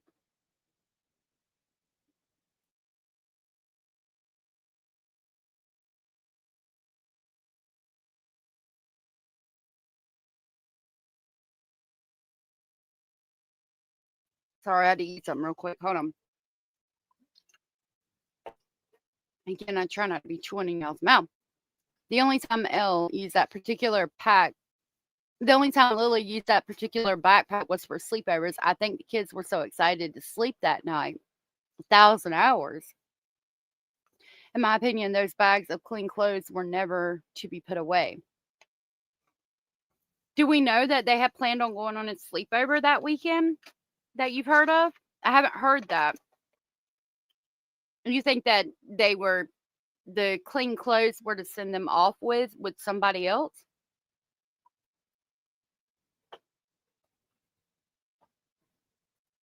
Yeah, they were called out sick on Friday before they went missing. Nowhere indicates Malaya actually checked on the kids before she called them out sick on Wednesday. Wednesday was the day that that school was closed, I do believe. Thursday would be she called them out sick, and then Friday as well, I do believe. Oh, Friday. Okay, sorry about that. It is a pretty sad situation. Coincidentally, Malaya needed her plates before the weekend. Man, I could keep going. I mean, you're dropping all the great points, Hezzy. Why rely on Janie? Good question. Good question. Hey, Stephanie, my love. Y'all aren't late. Y'all got here right on when you were meant to be here. Okay. He said discipline in the house was just talking to the kids and telling them why they could not do things. Daniel said the kids did not listen to Malaya. They only listened to him. He said they did not physically discipline the kids, and G is completely redacted. Now we're at investigator's comment. The investigator commented, I believe Daniel was mistaken when he said they went to Churro on Thursday. Based on Malaya's statement and her Google timeline, they went to Churro on Wednesday, and she had the redacted on Thursday. 22. Daniel provided a third statement to police on May 6th of 2025. And then we've got a number 6. If we go down to the bottom, number 6 says on May 12th of 2025, I listened to Daniel's third statement taken by Corporal McIntyre on May 6th of 2025. The following is a summary of what he said. Daniel said when the kids went missing, Malaya's mother showed up extremely quickly, even though she was over an hour away. Redacted. He wasn't sure when Malaya called her mother and said it might be a good idea to check her phone to see the time. Daniel said his Google Maps would have his location, and he always kept his location on for Malaya so she knew where he was, and she did the same for him. He said on the second day he had cell phone service when he was searching, and his Google would show his locations. He said he used Google Maps to get out of the woods one time, and he sent Malaya a picture of it. I'm going to stop right there and go back up to the top. Malaya's mother showed up extremely quickly, said Daniel, even though she was over an hour away. He wasn't sure when Malaya called her mother and said it might be a good idea to check her phone to see the time. Is he suggesting that Malaya might have told her mom the kids were missing before they realized together that the kids were missing? I mean, that's what that implies to me. Malaya's mother showed up extremely quickly, even though she was an hour away. You need to check the time on Malaya's phone to see when she actually called her. Was that before 9:40 when we both realized the kids are no longer making noise and we need to call the police? Why is he throwing her under the bus like that? And does he believe that they do need to check the phone? Do they need to check the phone to see if she called before they were allegedly supposed to have realized the kids were missing? Makes me feel like Janie didn't dislike the kids, probably just disliked the neglect and having to keep an eye out so much. Bop, boom, boom, boom, bop, bam. Yep. Exactly. I don't think Janie was that fond of the kids or Malaya, in my opinion. Just she speaks negatively of the kids despite them missing. Like, who does that? I can see that too. In an early interview that was edited quickly after, Janie initially said she had to pretty much drag Jack in the woods, but changed it to pick up or something like that quick. They edited out the drag. I remember that. Now that you brought it up, Drippy, that you made me remember that. Yep. Daniel constantly throws shade at Malaya. In my opinion, he does it over and over and over and over again. The more he talks, the more he mentions her. He does. I think he's a little bitter, a little salty maybe, but you're absolutely right. It was mentioned Lily only used the backpack on sleepovers at Cindy's house. I'm trying to make a point of too many coincidences to Malaya planning to leave. She packed all their clothes and car plates. It's a possibility. It's a possibility. But I don't understand why, if Malaya left with the kids, why would she have to hide them? Daniel had no rights to the kids. So why they're, I mean, if she's going to roll out, why not just roll out? I mean, if God forbid Meadow was missing, that would make more sense to me because Daniel has rights to Meadow. You know what I mean? Like if it was Meadow, then yeah, I might think that maybe Malaya knew more, or Malaya had done something with Meadow because she could be in fear that Daniel could get custody of Meadow and she wanted to keep that from happening. But we're not talking about Meadow. We're talking about Jack and Lily, whom, to my knowledge, she had full custody of and didn't have to worry about anybody blocking her from seeing them or whatever. Like Daniel has no rights to the kids. So why would she have to hide them? You know what I mean? Abellis, my love, good to see you. Good to see you.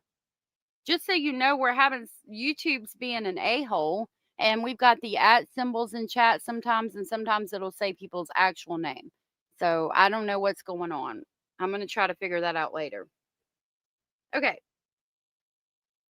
Continuing, we're at letter C. Daniel talked about the areas he searched on the first and second day. He said he went into town and got his friends, Adam and Chance, and they helped him search on the second day. Daniel said he thought Lily and Jack would only come to him because they were attached to him. Daniel said they never listened to Malaya, only him. There he is throwing shade again.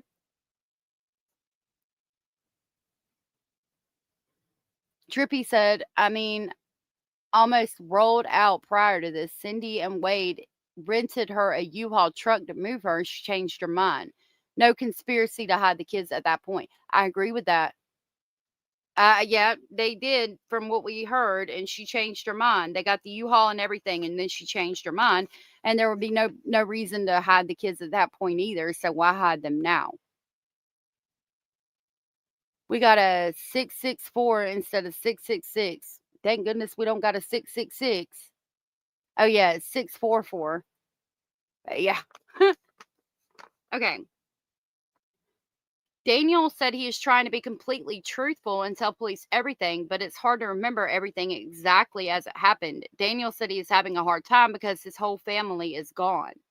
When asked in detail about Friday morning, Daniel reiterated what he said in his earlier statements and provided the following further details. When Lily was sticking her head in their room, he could hear Jack in the kitchen and in the background. He did not see him, but he was usually loud and clumsy, so it was easy to hear him. The next sentence is redacted. They like to eat and snack all the times and sometimes stash food away. Redacted. Daniel said when he went out to look for the kids in the house and realized they weren't there, he went back into his bedroom to get dressed before going outside to look for them. Daniel confirmed the kids could not go out of the front door because he had jammed a wrench or a bolt in there to make sure the door didn't open. He said he does that most nights because there is a bear that used to hang around outside. That morning, he had to rip the door open to get out, and the metal piece fell on the floor, so he knew there was no way they could have gone out that way. He took the car and went around to look, and when he came back, the RCMP were there and told him not to go back in the woods. By that time, his mom was there with his Uncle Ron, and he waited with them. There was a time when he was looking in the woods, he thought he heard a scream that sounded like Jack and Lily. He stopped and stood for a while, but the helicopter overhead was too loud and he didn't hear anything else. I've never heard that before. So Daniel thought he heard a scream that morning. That could have been Lily and Jack, but then a helicopter came and he didn't hear it again.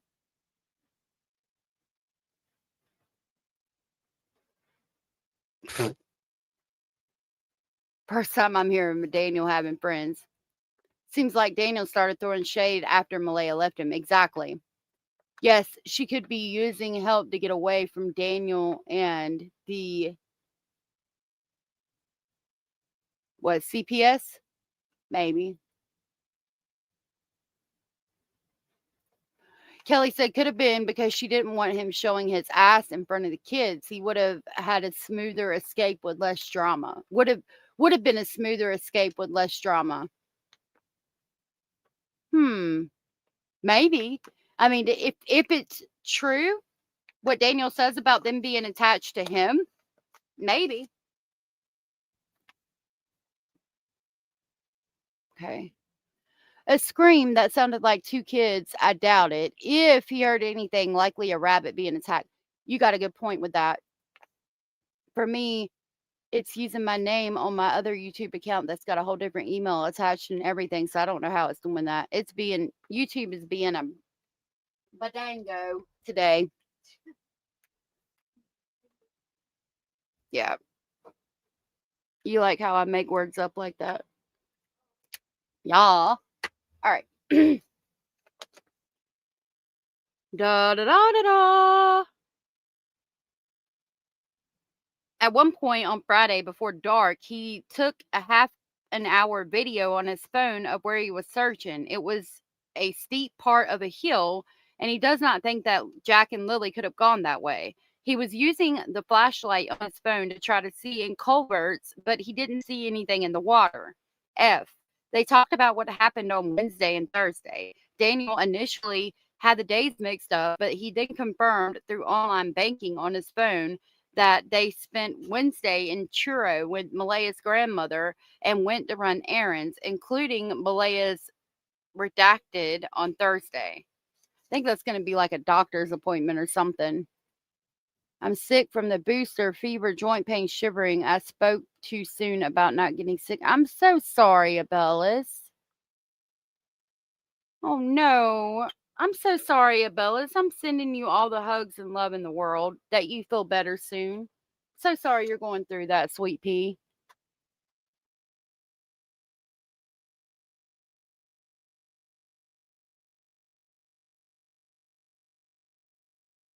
That really makes me upset. I'm so sorry, you guys. If any of you are sick, I'll keep y'all in my prayers that you get to feeling better. G, in addition to what he provided in his previous statements, he said the following about Thursday. Daniel said he had a Facebook message from Malaya at around 12:07. She was talking about McDonald's toys. He said he might have been out in the yard playing with Jack and Lily when she sent those messages. That was Thursday, not Friday. I was like, wait a minute now. They all went to Malaya's, and it's redacted, I'm going to assume grandmother's house, and got there around 12:50. Malaya went to get redacted, and he stayed in the car with the kids. All three kids were sleeping, so it was quiet. Oh, they all went to Malaya's. Well, I don't know. I would think that they were talking about Daniel's child, but why would Daniel's child be at Malaya's family's house? So that's got to be wrong. Malaya doesn't have any other children, so they all went to Malaya's family and got there around 12:50 p.m. Malaya went to get something from her family, and he stayed in the car with the kids. All three kids were sleeping, so it was quiet. I'm guessing is what the redacted part said. He looked at his banking information on his phone and remembered that they went to Dollarama and Lawton's on the way home. They all went into Dollarama, and only Malaya went into Lawton's. Daniel said Malaya would have talked to her mother later in the day because her mother called 2 or 3 times every day. Her grandmother also probably called. Daniel checked his Google Maps timeline and detailed Thursday as well. The only new information provided was that they stopped at a Acropole to pick up poutines. What in the hell is that? Acropole. They stopped there to pick up poutines. What the is that? Karen, hello. Right? Why is it that every time we're talking about a law, like a crime or children missing or something, like nobody can remember shit? They talked about his relationship with Malaya, and he said the following, and all that is completely redacted. Oh, poutines is fries and cheese and gravy, eh? Okay, that's the hoe fries. I remember that. Abella's had me making hoe fries. Okay, there's a hoe fries emoji. That's poutine. I think it's poutines. Poutine is Canadian national dish, fries with gravy and cheese curds, ultimate comfort food. Oh my God, y'all are making me hungry. I'm sitting over here trying to get in one of these daggum little peanut butter cracker, little the nabs, peanut butter nab once or twice for a second, and we're talking about fries with cheese curds and gravy. Oh my God, sounds good. Poutine, thank you. Yeah, there's our hoe fries. Okay.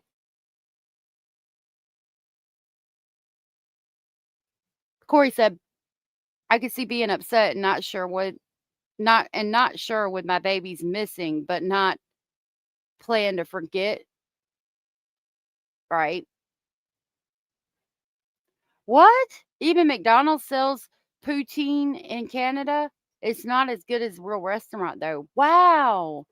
How interesting is that? I would have never knew that. Not today. Okay. Now we're going to talk about the polygraph examination results. A lot of people had asked about that, how I had documentation of it. So the polygraph examination results, 23. On May 1st of 2025, Daniel underwent a polygraph examination at the Bible Hill RCMP detachment conducted by Sergeant Rose Bethune. And we've got a number 7 beside that. We're going to go down to the bottom. It says on May 15th of 2025, I read a report written by Sergeant Rose Bethune dated May 12th of 2025 detailing Daniel Martel's polygraph examination. The following is a summary of the polygraph examination report. Sergeant Rose Bethune said the analysis of the polygraph tracings associated to Daniel's polygraph examination procedure indicated that he was truthful when he answered no to the following questions. And the questions they asked are redacted. It says V2 privileged information, which sucks. I want to know what questions they asked specifically. On May 12th of 2025, Malaya underwent a polygraph examination at the Bible Hill RCMP detachment conducted by Sergeant Dahl. It's got an 8 beside it. At the bottom, number 8 says on May 15th of 2025, I read a report written by Sergeant Dahl dated May 12th of 2025 detailing Malaya Brooks Murray polygraph examination. Going back up, the following is a summary of the polygraph examination report. A. Sergeant Day stated Malaya willingly agreed to undergo a polygraph examination in relation to this investigation in an effort to eliminate her as a suspect in causing her children's disappearance and possible homicide. She was found to have been truthful when answering the following questions. And that's redacted, B2 privileged information. I'm noticing, though, it says they ask it questions to eliminate her as a suspect in causing her children's disappearance and possible homicide. So if they asked questions specifically to eliminate her as being responsible for the disappearance and not just the homicide, that would make me think that they were both asked the same thing and genuinely had nothing to do with handing them off to somebody or the homicide. Percy. Percy. I have poutine gravy in my cupboard, but no cheese curds. Probably for the best. I know, I want some too. Ho fries is a way better name, said AJ. We called them ho fries because the word poutine is close to poutine and it means ho. Poutine is close to poutine and it means ho. Thank you for that. I couldn't remember why we did that. Okay.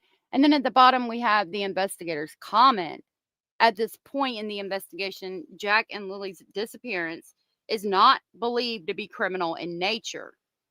I do not have reasonable grounds to believe a criminal offense has occurred because Jack and Lily are still missing. Polygraphs examinations were conducted with the intention of ruling out that possibility.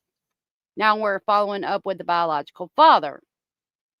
And we've got several things at the bottom. On May 3rd of 2025, Sergeant Legay met with Cody Sullivan, Lily and Jack's biological father. And there's a 9. 9 says, on May 13th, I read a report written by Sergeant Legay on May 3rd, 2025, regarding his meeting with Cody Sullivan on the same day. The following is a summary. A. Sergeant Legay met with Cody at his residence in redacted. Cody said he had not seen Jack and Lily in 3 years and confirmed they were not with him. 26, on May 7th of 2025, CST Conlon met with Cody, and there's 10. On May 15th of 2025, I read a report written by Conlon on May 7th of 2025 regarding his meeting with Cody Sullivan on the same day. The following is a summary. A. Corporal Tikonchuk asked Corporal Conlon to speak with Cody again because the tip had been received that he was seen by a hotel employee in New Brunswick with Jack and Lily. Corporal Tikonchuk also asked Corporal Conlon to obtain photographs of Cody and his vehicles. Corporal Conlon attended Cody's residence and confirmed he was there. Cody agreed to be photographed and allowed the vehicles on his property to be photographed as well. Now we're at other witness statements. On May 2nd of 2025 and May 14th of 2025, 2 statements were obtained from Brian Ward, Lily and Jack's school bus driver, 11. On May 13th of 2025, I read a witness statement report written by Corporal Helm on May 2nd of 2025, detailing Brian Ward's first statement on May 17th of 2025. I read a task action report written by Corporal McIntyre dated May 14th of 2024 with ID 328 detailing Ward's second statement. What do you guys think about the bus driver? Maybe the dog killed the kids. There was 2 dogs. Daniel, good to see you. Justin is Daniel's brother's name. I think you're a little bit behind, so I'll type in chat. They could have found them deceased of an OD, and that would make the lie detector pass because they didn't physically cause the harm. Hey, Soups or Percy. I think that's Soups. I could be wrong. I still don't think they could botch the lie detector test, even if it was an accidental death, because it asked questions about the homicide in general.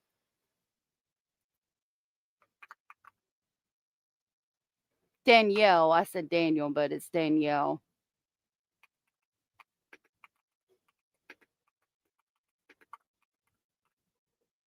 Hold on just a minute, y'all.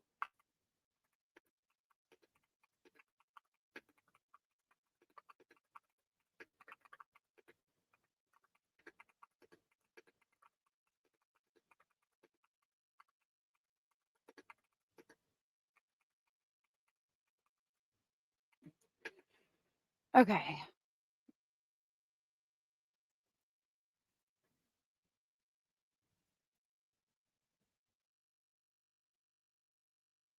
Fixing my punctuation.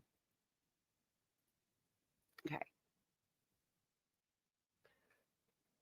The bus driver has been sus since the beginning. I think it might have been you that had said that too.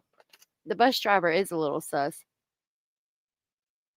I think somebody looked up and allegedly somebody rumor had it that his brother maybe got charged with some shit or something.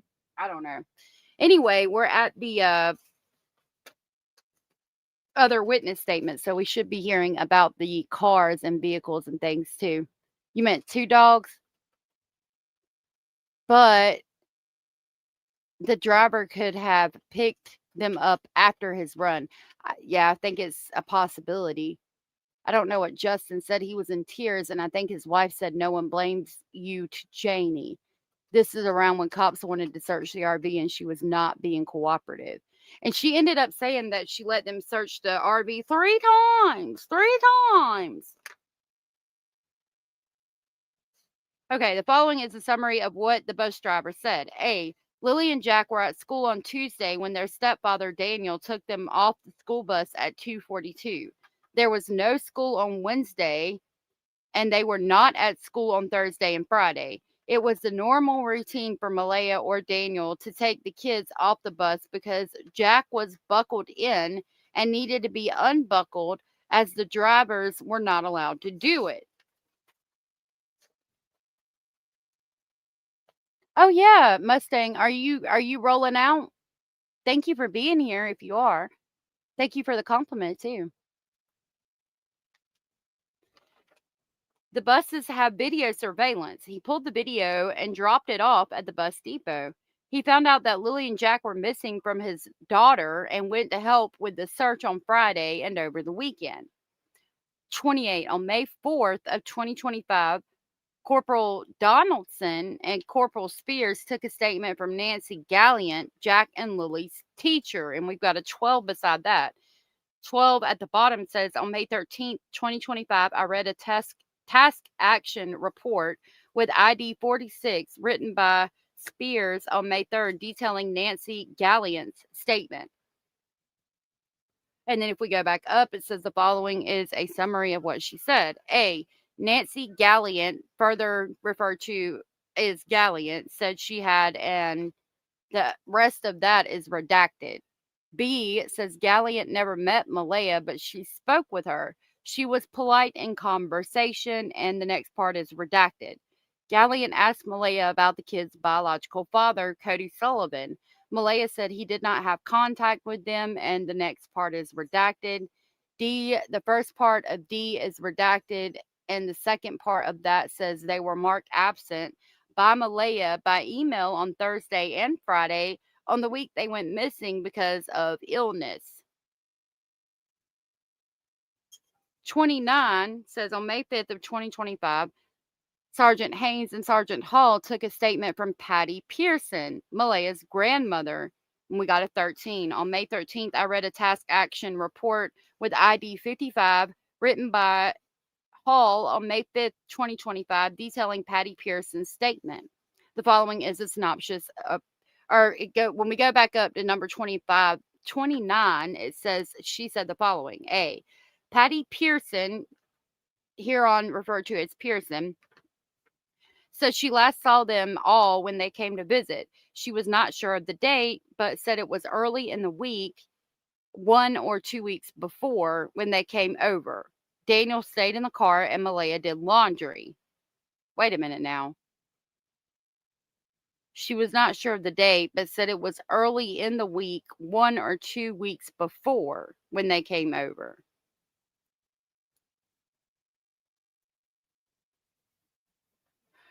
Okay, so by May 13th, it's been 11 days. So if they went over a couple of days before they went missing, by this time, it would have been a week or 2 before. Okay. I was like, wait a minute. We got somebody's freaking lying here. Now, what's going on? That makes sense. Took me a minute.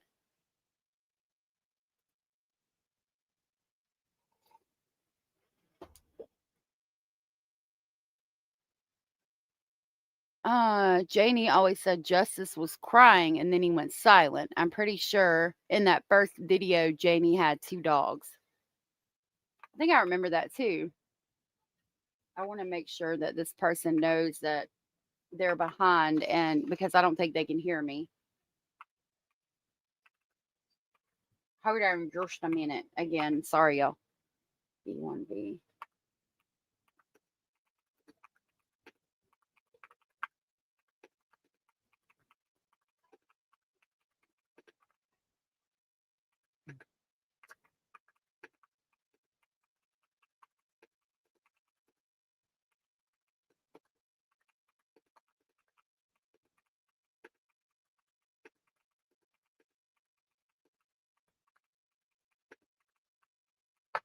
Okay.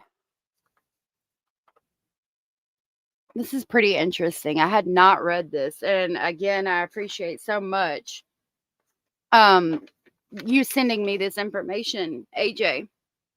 Patty on the beer since kids went missing, according to sources. Oh, wow. I didn't know that. Basil is good. Basil's in here. He was just chewing. Is that why y'all were dropping? You heard him chewing. Oh, thank you, Lori Ann. Y'all are so thoughtful, too. I get it from y'all. I learned from the best, our speculating family. Okay. Malaya and Daniel left to take Meadow to an appointment, and Malaya might have gotten groceries, but she couldn't remember if she took the children or not. C is completely redacted. D, Pearson says she spoke with Malaya almost every day. All right, so I'm missing the next couple of pages. I'm going to read them from the screen. I need to refresh my coffee and use the little girly bunnies room real quick. So we're going to jump over to YouTube. I'm going to, you know what? I'll pull up the live from yesterday and play where I'm reading the article. I should have marked from Belinda, and let y'all watch that for just a minute.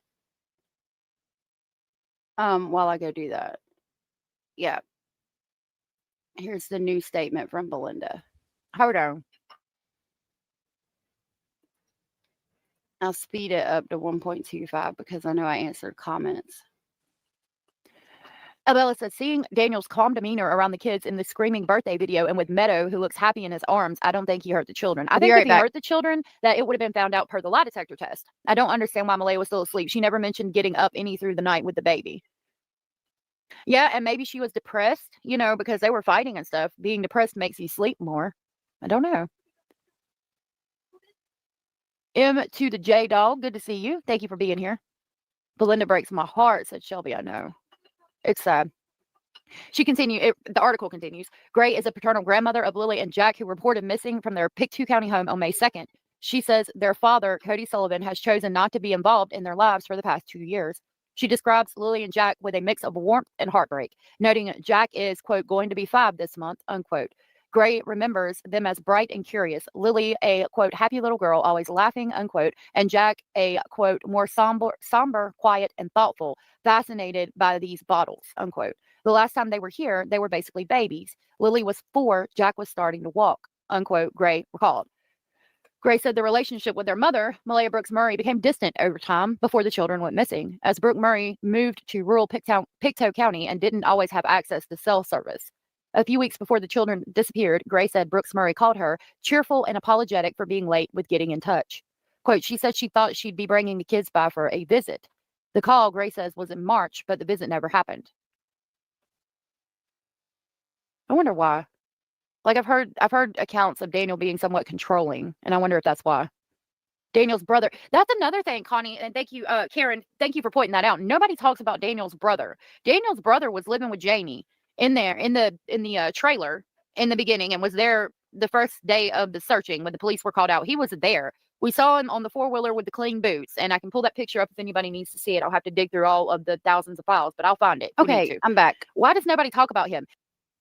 We'll pause that, and then if y'all want to continue going over it, we can. Abraham, good to see you. Yeah, I sped it up. There's a video on YouTube of her interview, but it says the same stuff. Okay, so I didn't know she did an interview where she actually was recorded doing the interview. Thank you for that information as well. All right. Mr. Speculating handed me all his change. Okay. So, okay, Now I'm going to read it on the screen with you guys. I heard he was living there, and I heard he wasn't living there, so I don't know. I don't know either. It's weird to me that he's not ever talked about again.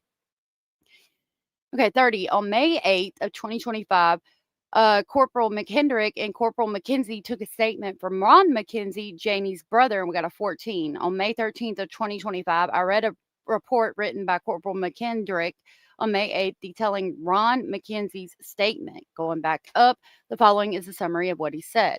Ron McKenzie, further referred to as Ron, spoke with his sister, Janie, at 8:48 a.m. on May 2nd to see if she wanted to go into town with him. He said Janie said no. B, he said he called Janie again at 10:19 and she told him Jack and Lily were missing. He went to Janie's place a few minutes after that, then to a neighbor's to tell them what was going on. He went to town with his mother after that and came back around 1:30. He got word he could go in the woods when he came back, so he searched for a while. C, the children have been to his house once, and he last saw them on April 19th as his daughter's birthday party at the fire hall. It says as, but it's supposed to be at his daughter's birthday party at the fire hall. 31. On May 8th of 2025, Sergeant McKenzie and Sergeant McKendrick took a statement from Edmund Dixon, who saw Daniel and Malaya and the kids at the Dollarama on May 1st of 2025. We got a 15 down here at 15. It says on May 13, 2025. I read a report written by McKenzie on May 8th detailing Edmund Dixon's statement. The following is a summary. Edmund Dixon said he worked with Daniel at redacted, I'm going to assume that's the sawmill, and saw him in the Dollarama parking lot between 11:30 and 12:30 on May 1st of 2025. B, they had a conversation for about 5 minutes and discussed enjoying their time off of work. He also saw Daniel's girlfriend and their baby. He saw other people inside the vehicle and heard children's voices, but did not see who was actually in the back seat. Now, we know for a fact that Jack and Lily were in the vehicle because they were seen on camera by the at the Dollarama. But people have questioned him meeting with the employee too. Like, was the coworker, not employee, but coworker, up to some nefarious shit? Because they were both talking about not working. They talk about possibly picking up a paycheck. Was he trying to make some extra funds? He's got no physical attachment. I don't know. Someone has to put this child Rocco through college. Oh, I know you do. I know you do. I've been working all day. Had to go visit some new real estate projects we have going on. I want to talk to you about that because we're going to try to buy a house at some point and I need to know what to look for. No statement and him not mentioned in statements makes me think he was not there and it was just a rumor he was there. Oh, you're talking about the brother, Janie's brother? I hadn't thought about that. What would that mean to you for the investigation, Drippy Thoughtsicles? They always say there was 3 adults on the property. I highly believe it was just false rumors that got around that he lived there, in my opinion. It's possible. But we see him on the 4-wheeler. Is that Ron? No. I don't think so. I think that's Daniel's brother. But I could be wrong.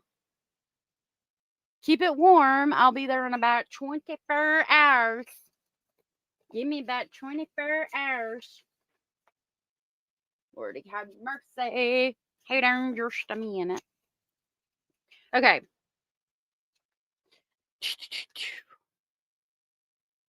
Look for a good mortgage company and interest rates. Yeah, I need to, but I need help with that.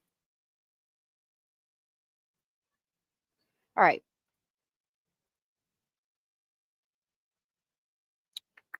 On May 9th of 2025, McKenzie and McKendrick had a conversation with Brad Wong. The following is a summary. And 18 says, on May 13th of 2025, I read a report from McKenzie detailing his conversation with Brad Wong. On May 9th of 2025, Wong did something to provide an audio recording statement, but spoke with police. Wong did something originally wished to provide audio recording statement, but spoke with police. Okay. Wong says the following is a summary. Brad Wong, further referred to as Wong, said he did not wish to provide a statement, but was willing to have a conversation with police. B, he said in the early morning hours of May 2nd, 2025, he heard a loud vehicle coming and going in the area of 1407 Gerlach Road. He said his residence is at an elevated position from Daniel's residence, and he could see vehicle lights over the treetops. C, he said the vehicle left 3 or 4 times after midnight and into the early hours of the morning. He said the vehicle would drive off in the distance and he could hear it stop and return. He said it remained in earshot the entire time. 33. On May 13th, McIntyre took a statement from Cindy Murray, Malaya's mother, and then we have a 17. 17 says, on May 13, 2025, I listened to the statement of Cindy Murray taken by McIntyre on May 13th of 2025. I also reviewed the screenshot photo he submitted with the statement. The following is a summary of Cindy's statement. Cindy Murray, further referred to as Cindy, said she spoke with Malaya over Facebook Messenger and used the video chat. B, she checked her Facebook Messenger history and provided the following information. Cindy had missed audio call on April 30th, 2025 at 1:21 p.m. They had a 12-minute video call at 4:40. Cindy said she did not remember the exact call because they talk at least once a day or more. On May 1st, 2025, there was a missed call from Malaya at 2:52 and a video call at 3:37. Cindy said she called on video chat to see the kids, but hold on, let me get close. Sometimes it's hard to read when I watermark it. But nothing about the call stood out in her mind. Let me bring the microphone over here so you can hear me better. But nothing about the call stood out in her mind. On May 2nd, there was a missed call from Malaya at 8:28 a.m. There was also a missed audio call at 10:40 a.m. and a message from Malaya saying the kids are missing and the police were there. Cindy said she learned from her mother that the kids were missing because she left her phone in the house when she was in the barn, which was why she missed Malaya's calls. She said she did not know what time her mother had called to let her know. 34.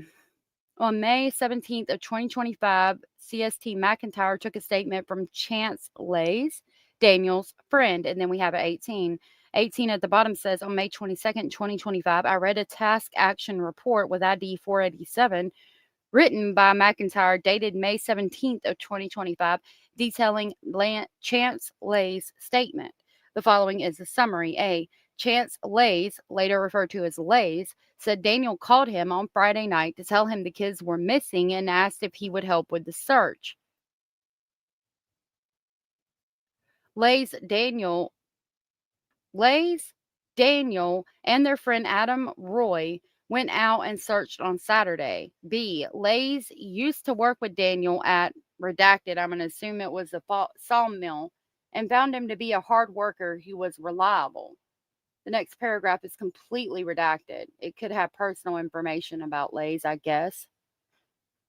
You see what y'all are saying? Hey, Heckle. The secret is with Daniel's brother. You know, we can't figure out why he's never mentioned again. I cannot make that shit make sense, y'all. I legit cannot. My document. Okay. So I pick up at the next page, I think. Okay. Yeah, and that page goes over here. 8:28 a.m. while Malaya says they were in and out of sleep. Yeah. Janie originally said that earlier time in her statement, then later changed it. In my opinion, something sus is going on there. Possibly. Abduction, abused children, CPS files, black eyes, and poor winter clothes, learning issues. Jessica, really? You should know better. So you're being snarky? I mean, but to be fair, Heckle, I would think that they would have been arrested by now if they were legitimately to blame for the children's disappearance, or they would have failed the lie detector test. And we know by the court documents that they didn't. You don't think so? Poverty and drug use. I mean, I don't know, man. I think we're all, we've all got our own suspicions. They weren't asked specifically about abductions, and they could have met somebody and gotten cash in a parking lot or something, but I would think it would have been tracked. I don't know, man. At this point, I don't think anybody does. There are 3 possibilities, said Abellis.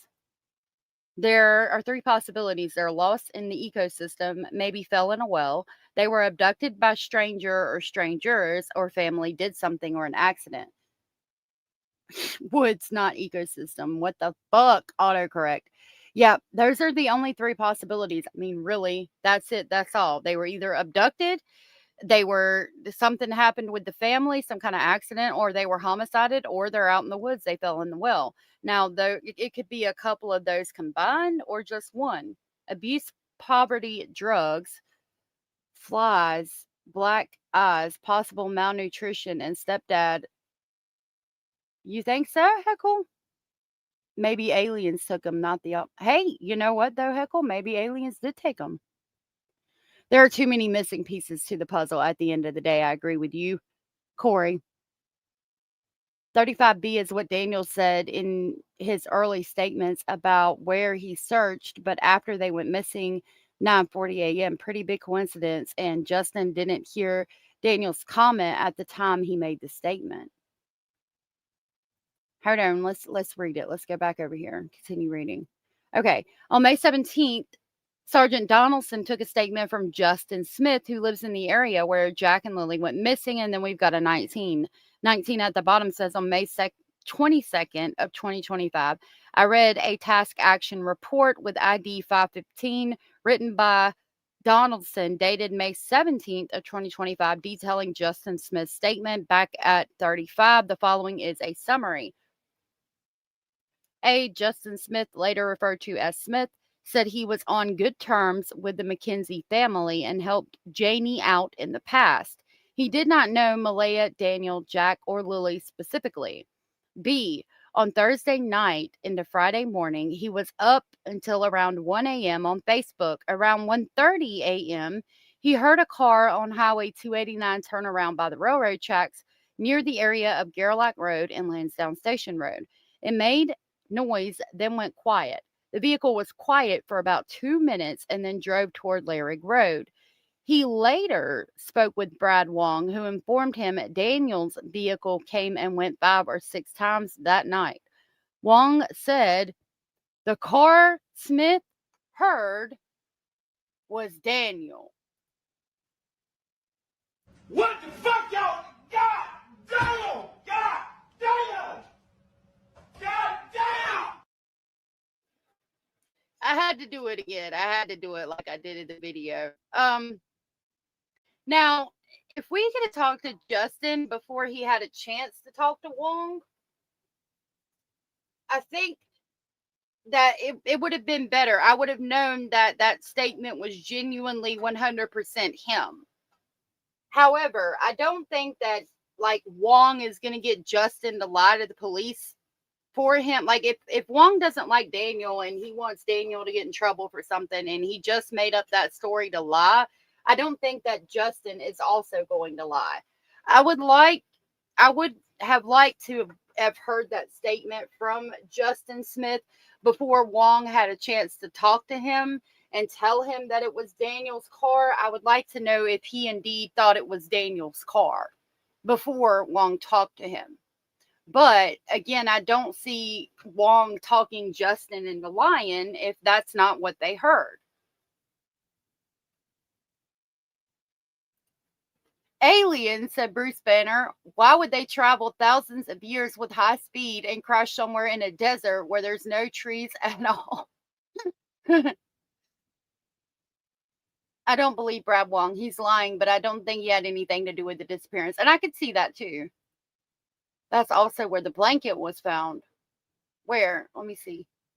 Heather Marie said, I think he's a narcissist douchebag, and that's how he was able to pass the test, in my opinion. I think an accident happened. You might be behind. I'll type in chat.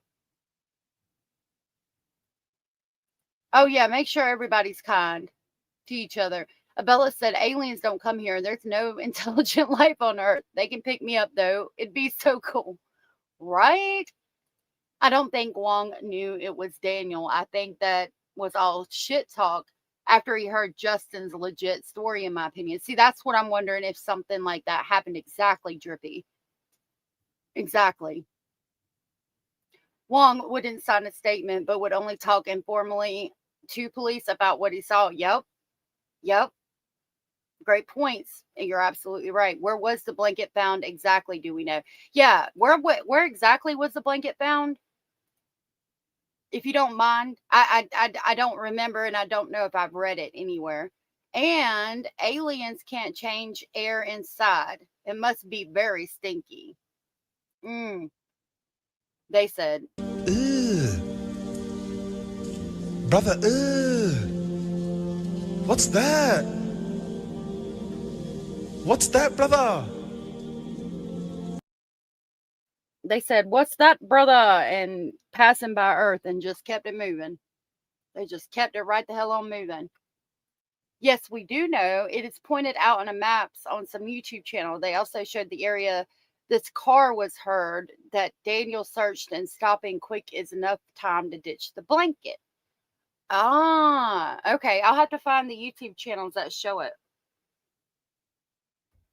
and verify where they got that information about the blanket. Yeah, a piece of the blanket was found in the trash, and then the blanket was found like in some trees on the side of the road or something. I've seen it on a map, but don't recall the name. Okay, thank you for that. I'll look and see what I can find. Bruce Banna. Bruce, apparently the ISS smells like burned toast. Oh, wow. Okay, continuing with the document.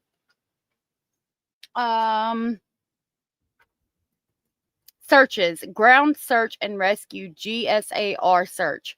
36. Between May 2nd, 2025 and May 7th, 2025, GSAR performed a comprehensive search of the area where Jack and Lilly went missing. And then there's a 20. Number 20 says, on May 15th of 2025, I had a search with GSAR. I had a conversation with GSAR search manager Amy Hansen, who told me about the efforts made to find Jack and Lilly in the days after their disappearance. Going back up, the following is a summary. Now, this is the lady that has been doing this for 25 years and said she believes the children could be in the woods. All right, now it's where I've got it printed out. I can pick back up with my papers. A says Amy Hansen was the search manager for the search area where Jack and Lilly went missing. B, she said the first day of the search focused on what GSAR calls, quote, hasty searches, unquote, meaning they search linear fractures like streams, trails, train tracks, and roadsides. They also did some grid searching around the residence where Jack and Lilly were last seen. C, that night, mountain bike teams came in to do searches on trail areas. D, boot prints were found on the pipeline by GSAR Friday night into Saturday morning. There were clumps of them, and they were two different sizes. She said they were small in size and corresponded to what children would wear. They focused their search in that area because of the boot prints. E, they did grid searches in the area of the boot prints and expanded out to waterways in that area as well. F, they conducted more searching in the area of the house. G, they brought in heavy urban dogs who use air scenting to find people that are alive. H, they heard reports of people with kids out searching, so they were not sure the boot prints belonged to Lilly and Jack. They did think it was an out-of-the-way area for people to bring their kids to search. I, in the area of the search, they checked blinds, tree stands, and other structures that were open. They opened car doors if they were unlocked, but did not enter the houses of those who lived in the area. Now, I thought it was weird, like you're going out to search for children and you bring your children. Like, I don't feel like that was a good thing to do. I don't feel like that should have been allowed. I don't think children should have been out there searching. Bruce is green. Yay. Yay, Bruce.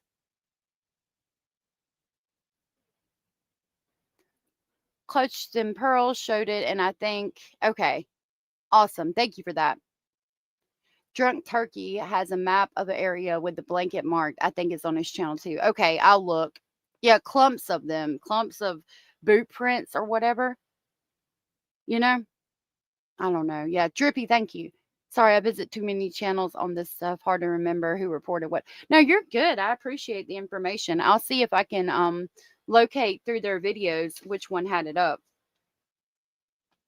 I always thought it was weird that they had kids out there searching. We don't need kids out there. We need to be able to make sure that boot prints and things were the kids, because you know now we have this issue. Was it Lily and Jack's boot prints, or was it somebody searching? We don't know. Between May 17, 2025 and May 19, 2025, a secondary GSAR search was conducted in the area where Jack and Lily went missing, and there's a 21 beside that. 21 says, on May 21st, 2025, I had a second conversation with GSR search manager Amy Hansen, who told me the efforts made to locate Jack and Lily from May 17th through 19th of 2025. The following is a summary.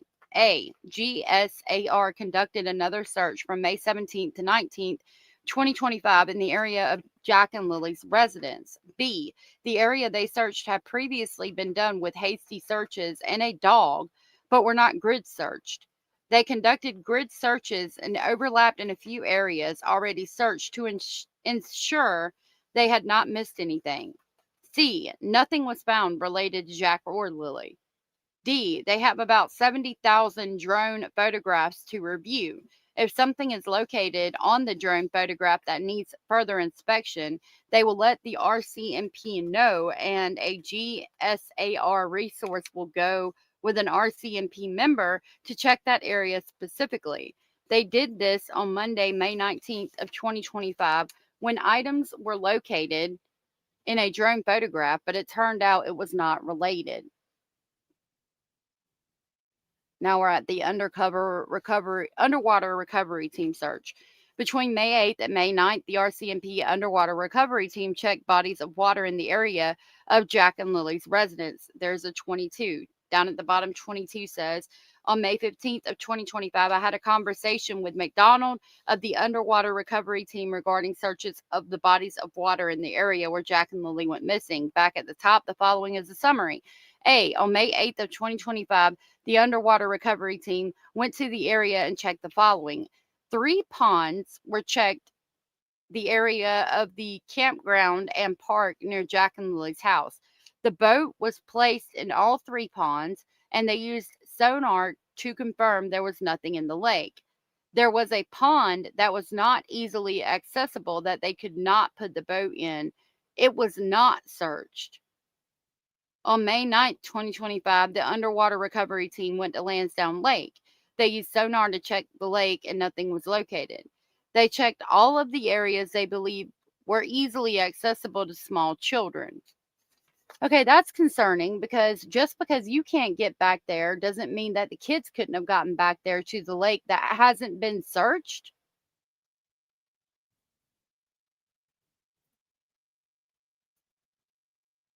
Nova's Inquest has a lot of stuff on her channel too, and her lives are shorter, so easier to go through.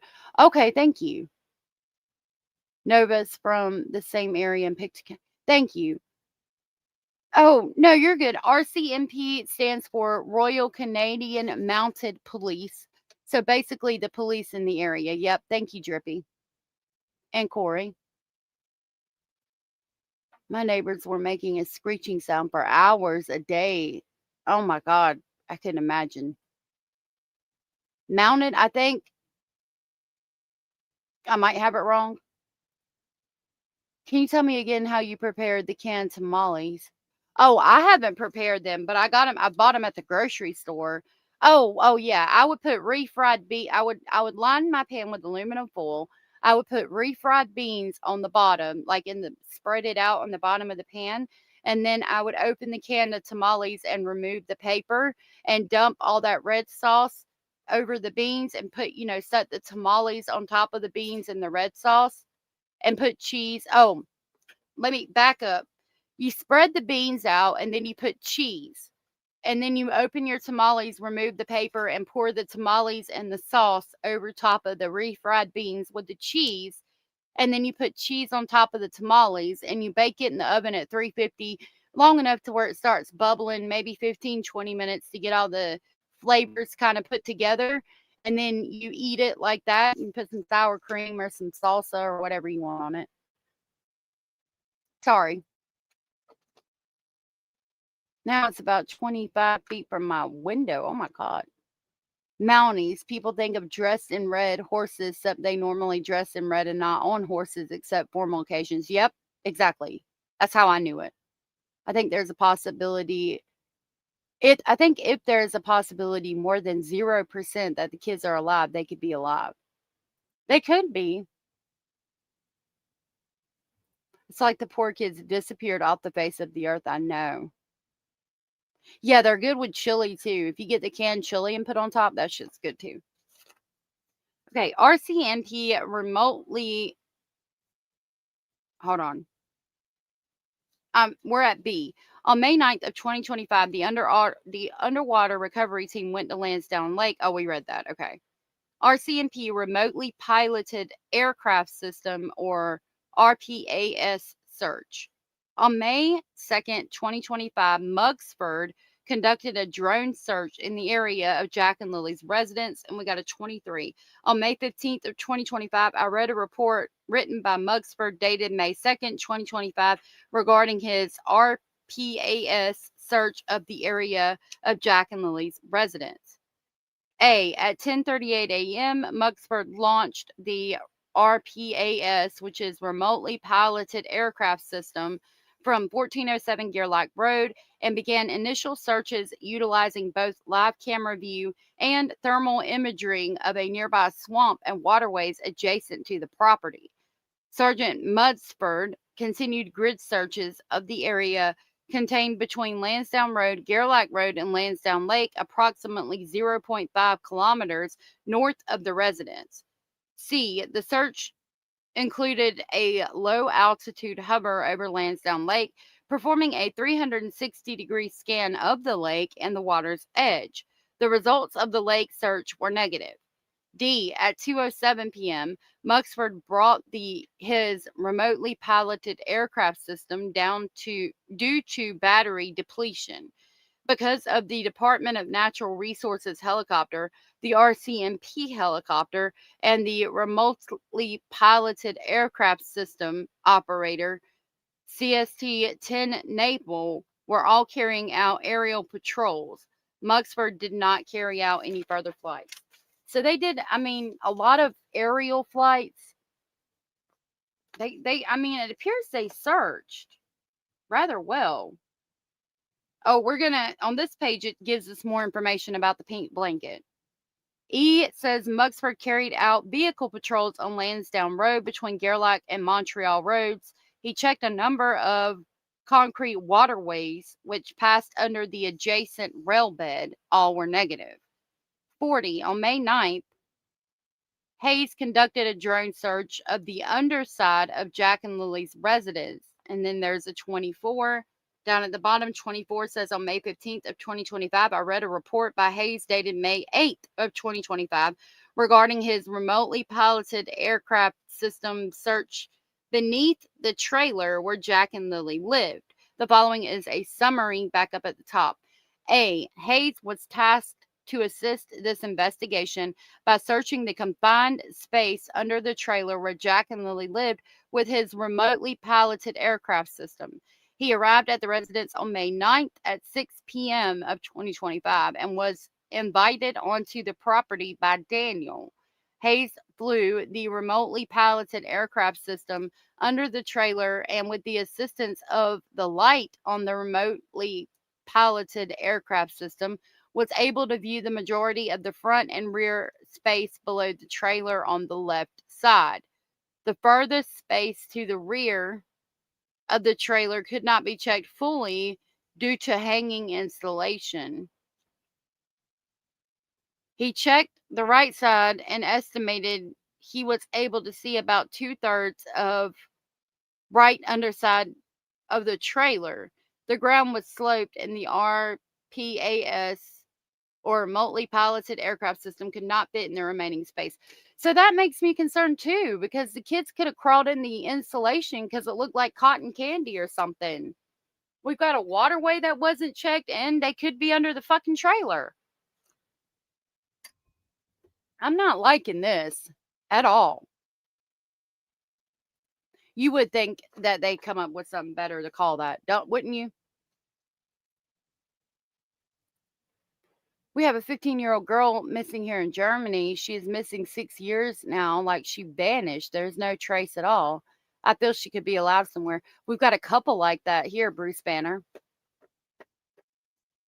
Okay, Drippy Thoughtstickle, thank you for being here, love. I hope you have a good day. Be safe, like Abilla said. Be safe. That's an order. Be safe out there. That is an order. All right, hold on. We're about to talk about the pink blanket. The infamous pink blanket. All right. I could see them playing under the trailer. My goodness, how awful. Exactly. And like, we didn't check it because we couldn't get up under there all the way. No, ma'am. No, sir. I don't like it.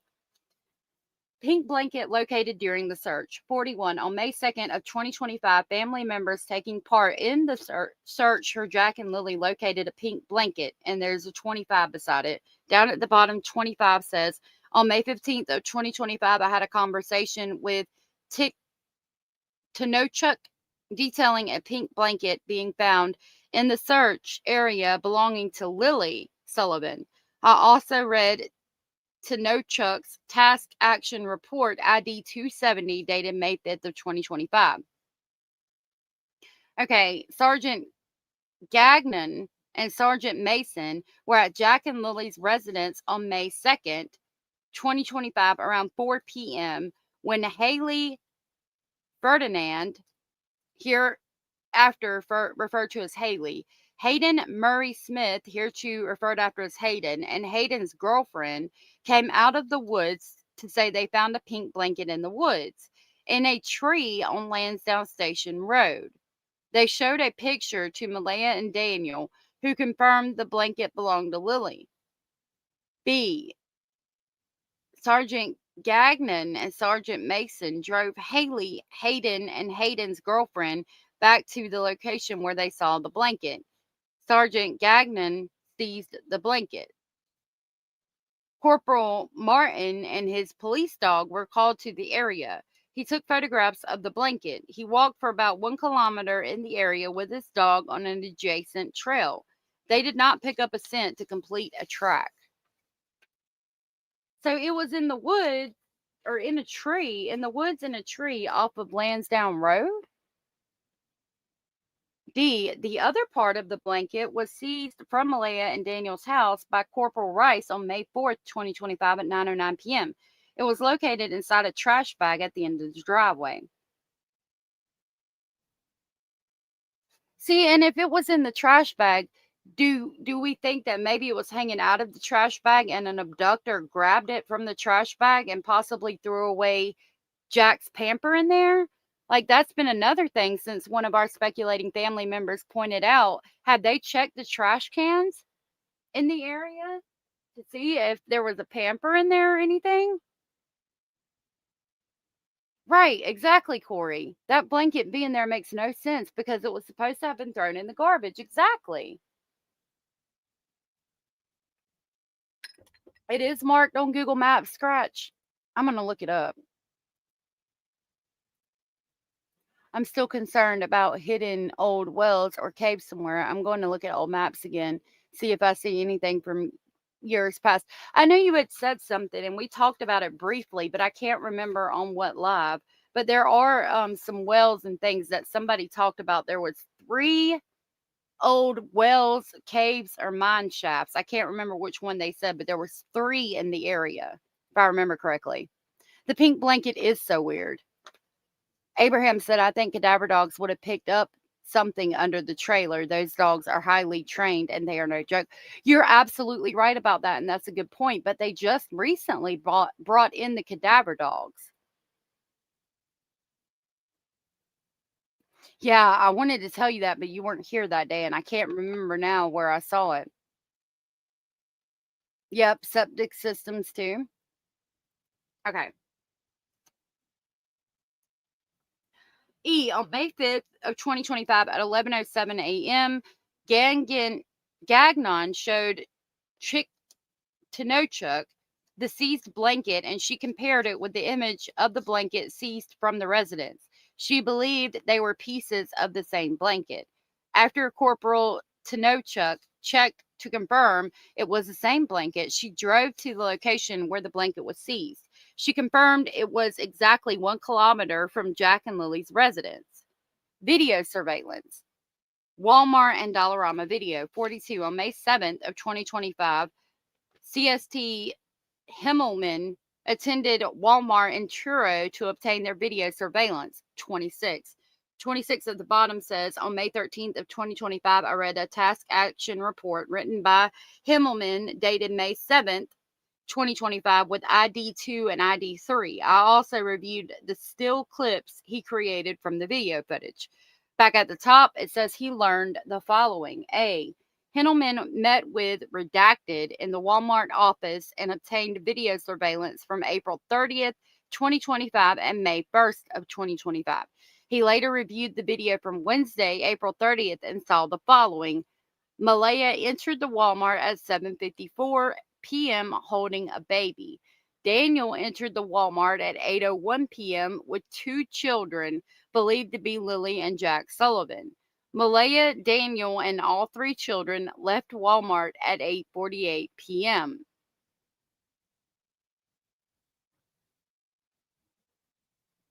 See, that makes me question whether somebody could have seen them at Walmart and kind of been following them. But then you would think that the RCMP would have seen them following them on camera, like camera footage from the area. 43 on May 9th of 2025, CST Cave reviewed a video surveillance footage and the receipt from Dollarama dated Thursday, May 1st of 2025. There's a 7 beside that. 27 at the bottom says, on May 13th of 2025, I read CSTK's report dated May 9th of 2025 and reviewed the receipt attached to a still photo of Malaya, Daniel, and the children at Dollarama. Back at the top, the following is a summary. A. At 1:53 p.m., Malaya entered Dollarama with the baby. Daniel entered with Jack and Lily at 2:01 p.m. They all exited the store at 2:25 p.m. Now we're at school bus video. On May 15th of 2025, CST McIntyre spoke with Redacted about the video surveillance on school buses in Pictou County. There's a 28 beside that. Down at the bottom, 28 says, on May 17th of 2025, I read a task action report written by McIntyre dated May 15th of 2025 with ID 373. I also reviewed the still photos he captured from the video footage. Back at the top, he learned the following.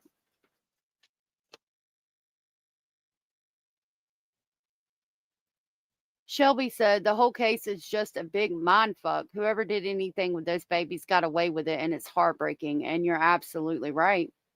It really is, and it's really sad. And I hope they're found soon. A. Redacted confirmed there was video surveillance from school buses in the Lansdowne area. B. Redacted advised she required a court order to produce the video to police. She said their retention goes back until September 2024, so they will have the video for the time frame requested. 45, on May 17th of 2025, I submitted and was granted an application for a records access order for the school bus video surveillance from April 28th and 29th of 2025, when Jack and Lilly were last known to be on the bus, and May 2nd of 2025. I sent the order to the lady on the same day by email. That's a problem for me. Like, I get, we have to follow procedure, et cetera, but like, we can't even give over the video surveillance to a police officer until they get a court order. Like, that's fucking weird to me. Today, it's so easy to track someone with CCTV, but in 1991, it was like the Middle Ages. Exactly, Bruce. Boom, boom, boom, bop, bam. Exactly. When I was born, we had to drop our film off for a camera. I remember doing that. I agree. It's not like they've slacked. They've made a huge efforts to locate these kids and nothing. How can that be? It's not like these folks are geniuses. You're absolutely right. Exactly. Little Michael asked to go play on the monkey bars a few meters away. His parents reluctantly said okay. They had never allowed him to go before. They turned around and he was gone. I remember that. The football game was stopped. Everyone searched, but still nothing 24 years later. How are these kids disappearing in thin air?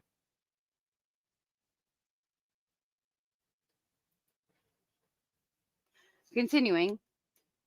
45. On May 17th of 2025, I submitted and was granted the application.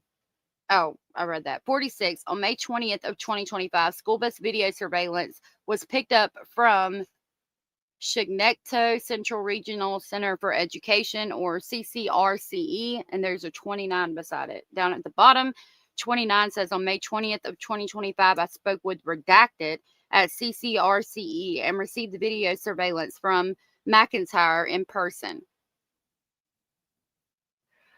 Going back up, the following is a summary. At 9:11 a.m., I received a call from redacted at CCRCE, who advised the requested bus video surveillance was ready for pickup.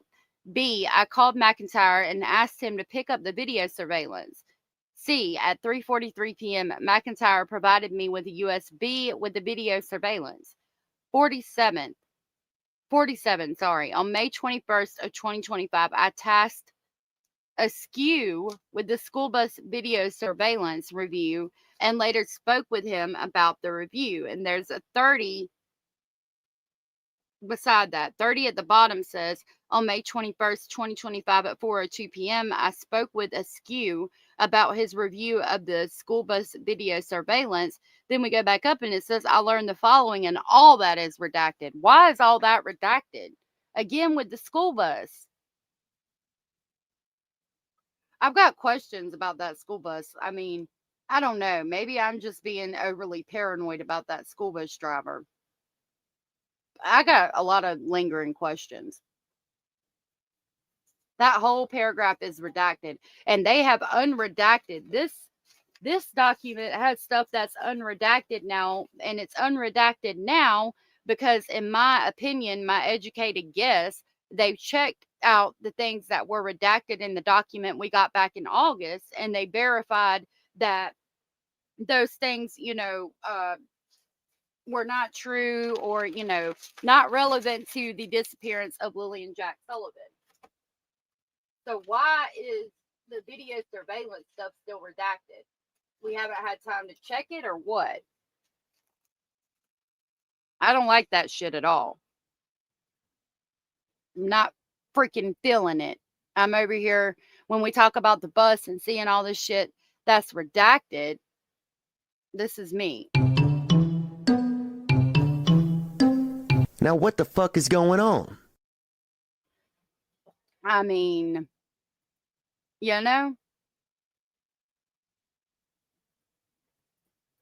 AJ said, I'm sus about the school bus driver too. He didn't know they weren't in school that day. Just saying. Yep. Boom, boom, boom, bop, bam. You can't make this shit up.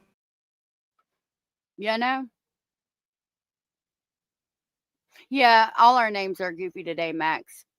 How do these kids vanish? I like it when y'all are brutally honest too. Okay, so now we're at video canvas. On May 22nd of 2025, I had a conversation with Bergmark on video canvases conducted in the area of Jack and Lily's residence. The following is a summary. A. Bergmark was assigned as the video coordinator on May 15th of 2025. B. In addition to a previous canvass that occurred during the initial days of the investigation, a secondary, more in-depth video canvass is being conducted in the area of Gerlach Road with an 8-kilometer radius from 1407 Gerlach Road. The canvass started on May 17th of 2025. C. Bergmark and his team have checked approximately 250 residences in that area. The time frame being requested is April 27th of 2025 at 8 a.m. to May 3rd, 2025 at 8 a.m. D. 9 residences with cameras or trail cams are confirmed to exist and have video or photograph from the time frame requested. 1 video and 1 set of photographs has been seized, but have not yet been thoroughly reviewed. E. Vehicles at those residences are also being logged for later comparison if required. Tips received from the public. 49. I had a conversation with Spears regarding the management of tips received on this file. And then we've got a 31. If we go down to the bottom, 31 says on May 13th of 2025 at 2:10 p.m., I had an initial conversation with tip manager Spears on the tip management on this file. I had a subsequent conversation on May 22nd, 2025 at XXXX to update this information. I'm sure he was too, but these folks have searched everywhere. Yeah. Max Lorien said, I was reading about your headaches. Do you turn lights around you? Do you turn off the lights around you when you're playing your video games? Max, when you play your video games, do you have the light on or off? Like the ceiling light, do you have it on or off? Or any lamps on or off? Okay. It continues, I learned the following. A. Spears is managing all of the tips that were received and reviewing them as they come in. He said there have been 310 tips in the investigation thus far. These tips include information that has been provided anonymously.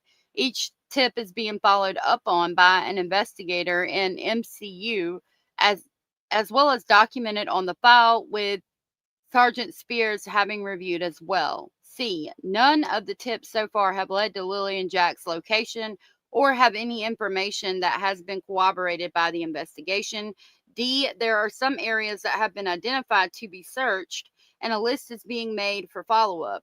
The areas that have been identified have no correlation to the investigation to date, but they are being checked out of an abundance of caution. Hey, Adam B4. Good to see you. Nice to meet you.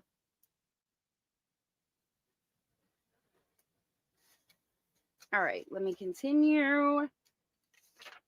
Ooh, this next page has got a lot of redactions. Goodness. Okay, redacted information.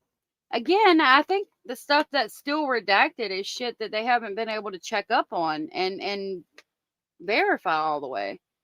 50. On May 21st of 2025, I had a conversation with redacted employee, redacted, and then there's a 32. 32 at the bottom says on May 21st, 2025 at 2:16 p.m., I spoke with redacted employees. Do not provide their last name about redacted records. I'm going to assume or speculate that's going to be the sawmill about Daniel's work records. The following is a summary of our conversation. A. Redacted is located in Montreal, Quebec. Oh, it might be about Cody. And then the only other thing we get from that is everything's redacted except it says can process the request in 7 days. That might be about the toll booth. The next part, redacted, 51. On May 21st, I had a conversation with redacted, employee redacted. The following is a summary. And there's a 33. It says on May 21st at 4:47, I spoke with redacted employees about redacted records. It says A, redacted is located at redacted in Toronto, Ontario, M5J2V5. Everything else is redacted. D at the bottom, redacted was not sure how long it would take for the request to be processed, but said redacted usually took a few days to complete. Now we have redacted. Investigators comment, I know from applying for previous applications for redacted. And then 52 on May 21st of 2025, redacted. Then we have 34 at the bottom. 34 says on May 21st, 2025, I had a conversation with McIntyre and Donaldson about redacted. I also looked at the redacted, which I documented in an Excel spreadsheet, and it says the following is the summary, but we get nothing.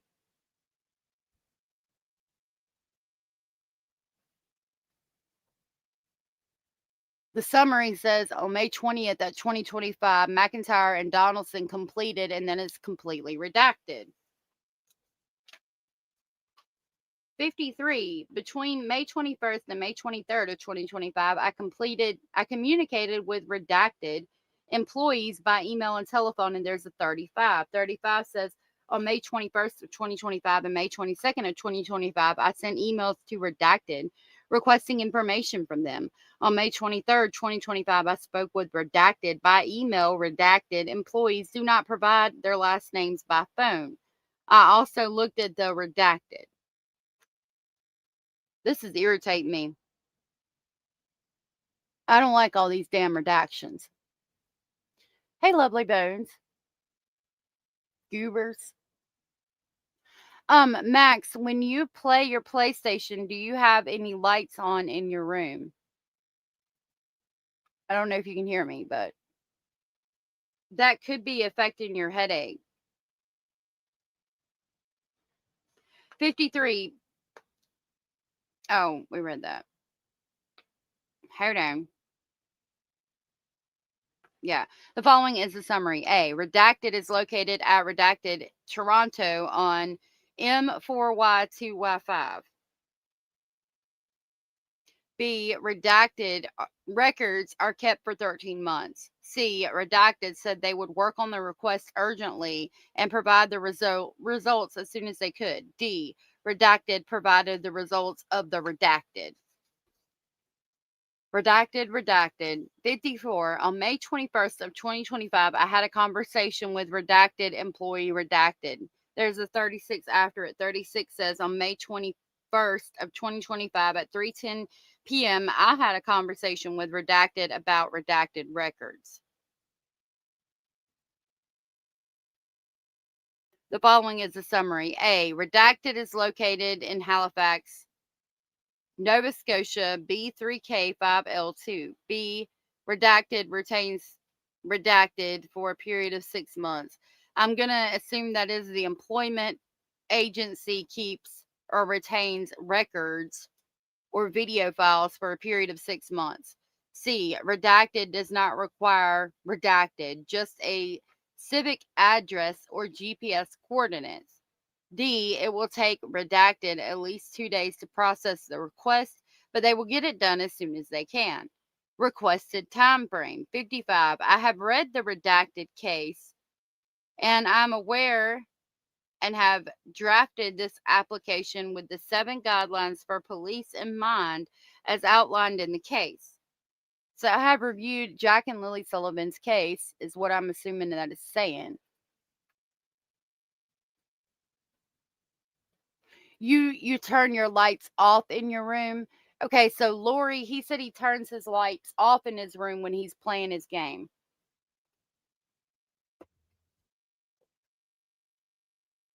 I've heard it's really good. I'm still reading it, needing to watch or read it.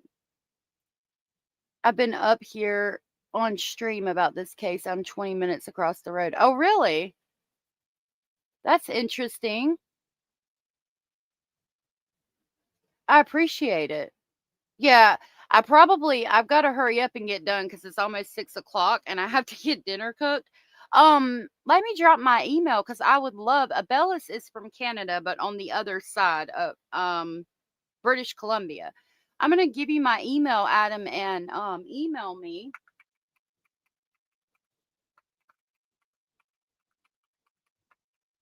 And I would love to set up a live stream if you'd like to, where you can come up on panel and we can, discuss the case and go over these documents. If you'd like to email me, just let me know, or just, email me, etc. And we'll set up a date and time for all of us to, just open the panel and talk about it. I would love to do that. If I wasn't in a hurry to get done reading this so I could cook dinner, I would do it today, but I know there's no way I would have time today, unfortunately. Okay. Specifically, I'm aware of the principles of instrumentalism and minimal intrusion and have tailored the request order with that in mind, given the specific requirements on this case. With instrumentalism and minimal intrusion in mind, I'm requesting redacted. I'm requesting this time frame because Lily and Jack were last seen on video surveillance at their local Dollarama on May 1st, 2025 at 2:25 p.m. And this is the last time their location can be independently verified. They were reported missing by their mother May 2nd.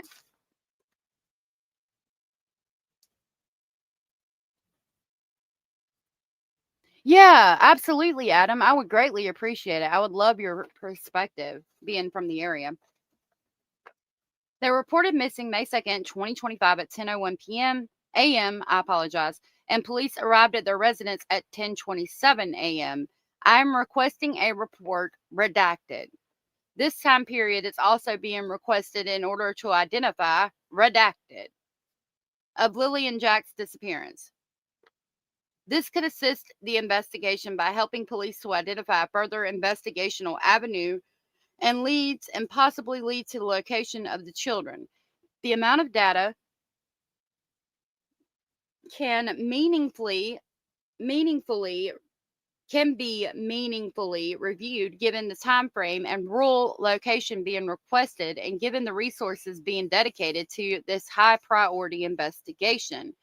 Terms and conditions redacted shall produce the documents and or data listed above to Corporal Charlene Curl of the RCMP Northeast Nova Scotia Major Crime Unit at 283 Pictou Road, Bible Hill, Nova Scotia, or any other peace officer acting on her behalf as soon as reasonably possible, but in any event, no later than 7 days from the date of this order. 57. It is requested that this record access order respectfully be authorized to obtain the requested records under the following terms and conditions. A. Redacted, and any employee, servant, or agent shall not directly or indirectly disclose, permit, disclosure of the content, existence, operation of this order in any manner to any person except as may be necessary for the purposes of compliance with its terms or obtaining the advice or assistance of legal counsel unless otherwise ordered by a court of competent jurisdiction as per Section 8(1) of the Missing Persons Act, and any information or record obtained by a police agency under the act is confidential. Okay. I'm going to skip through this because that's just talking about like the police requirements and who they can share the information with. Really important.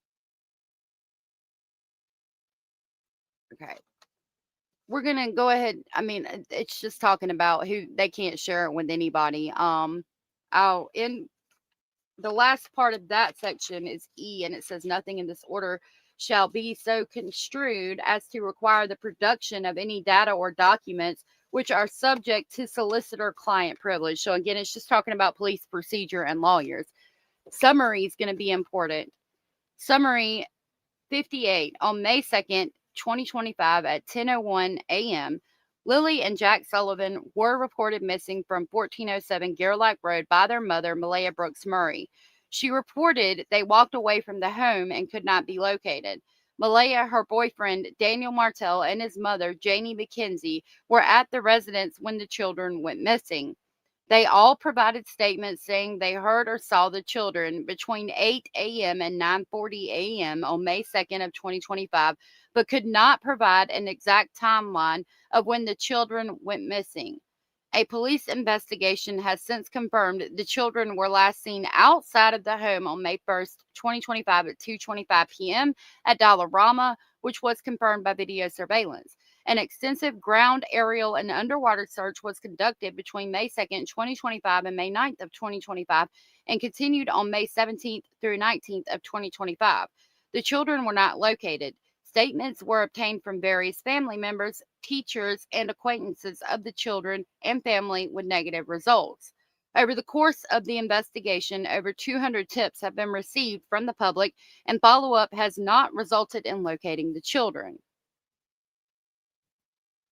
You know what I'm noticing is that it's more redacted towards the end of it. So maybe they're going through and just like, verifying things and they haven't gotten to these parts yet. I don't know. Hey, Java Queen. Hey, Stoic. Oh. Okay. I made curry vegetable soup. It's simmering on the stove. That actually sounds good, Corey Edwards. Max, your mom is a wonderful lady, in my opinion. How very sweet. I hope it goes good. I hope it goes away for you too. Good to see you, Stoic. I know sharing is caring, right? Ma'am, how do you know they walked away from the home? And if you saw them, why didn't you stop them? Bop, boom, boom, boom, bop, bam. I mean, I'm just saying. All right, let me finish this because I've really got to go. I'm late. Okay, 59.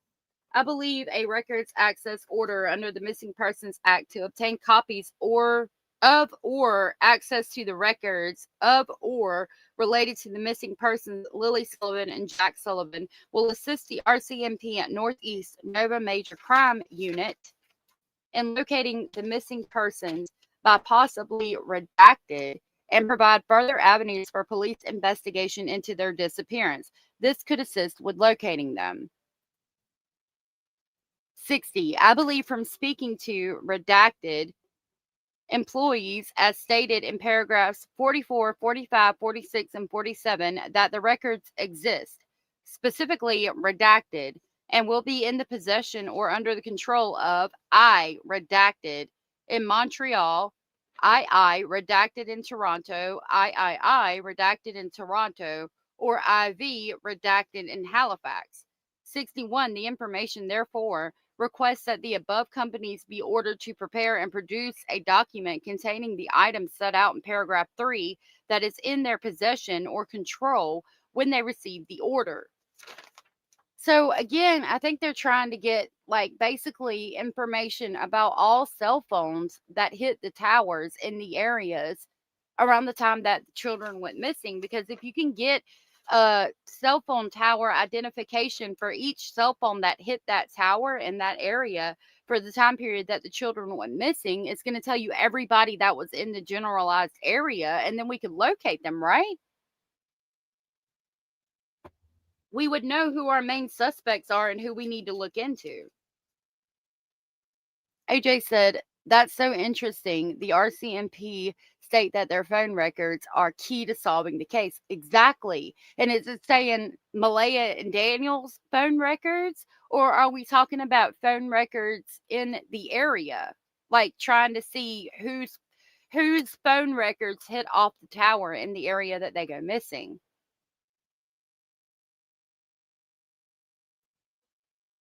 All right. 62. This matter involves two missing minors who are the subject of this application. I believe it is in the best interest of the investigation and the administration of justice to protect the integrity of this ongoing investigation. There are still investigative avenues remaining within this investigation, and the investigation may progress to a criminal investigation should the elements of a criminal offense be identified. Due to this reason alone, I request that this application, together with any supporting information, be sealed from public view. Any persons claiming an interest, legal of beneficial and members of the public, that is described in the order.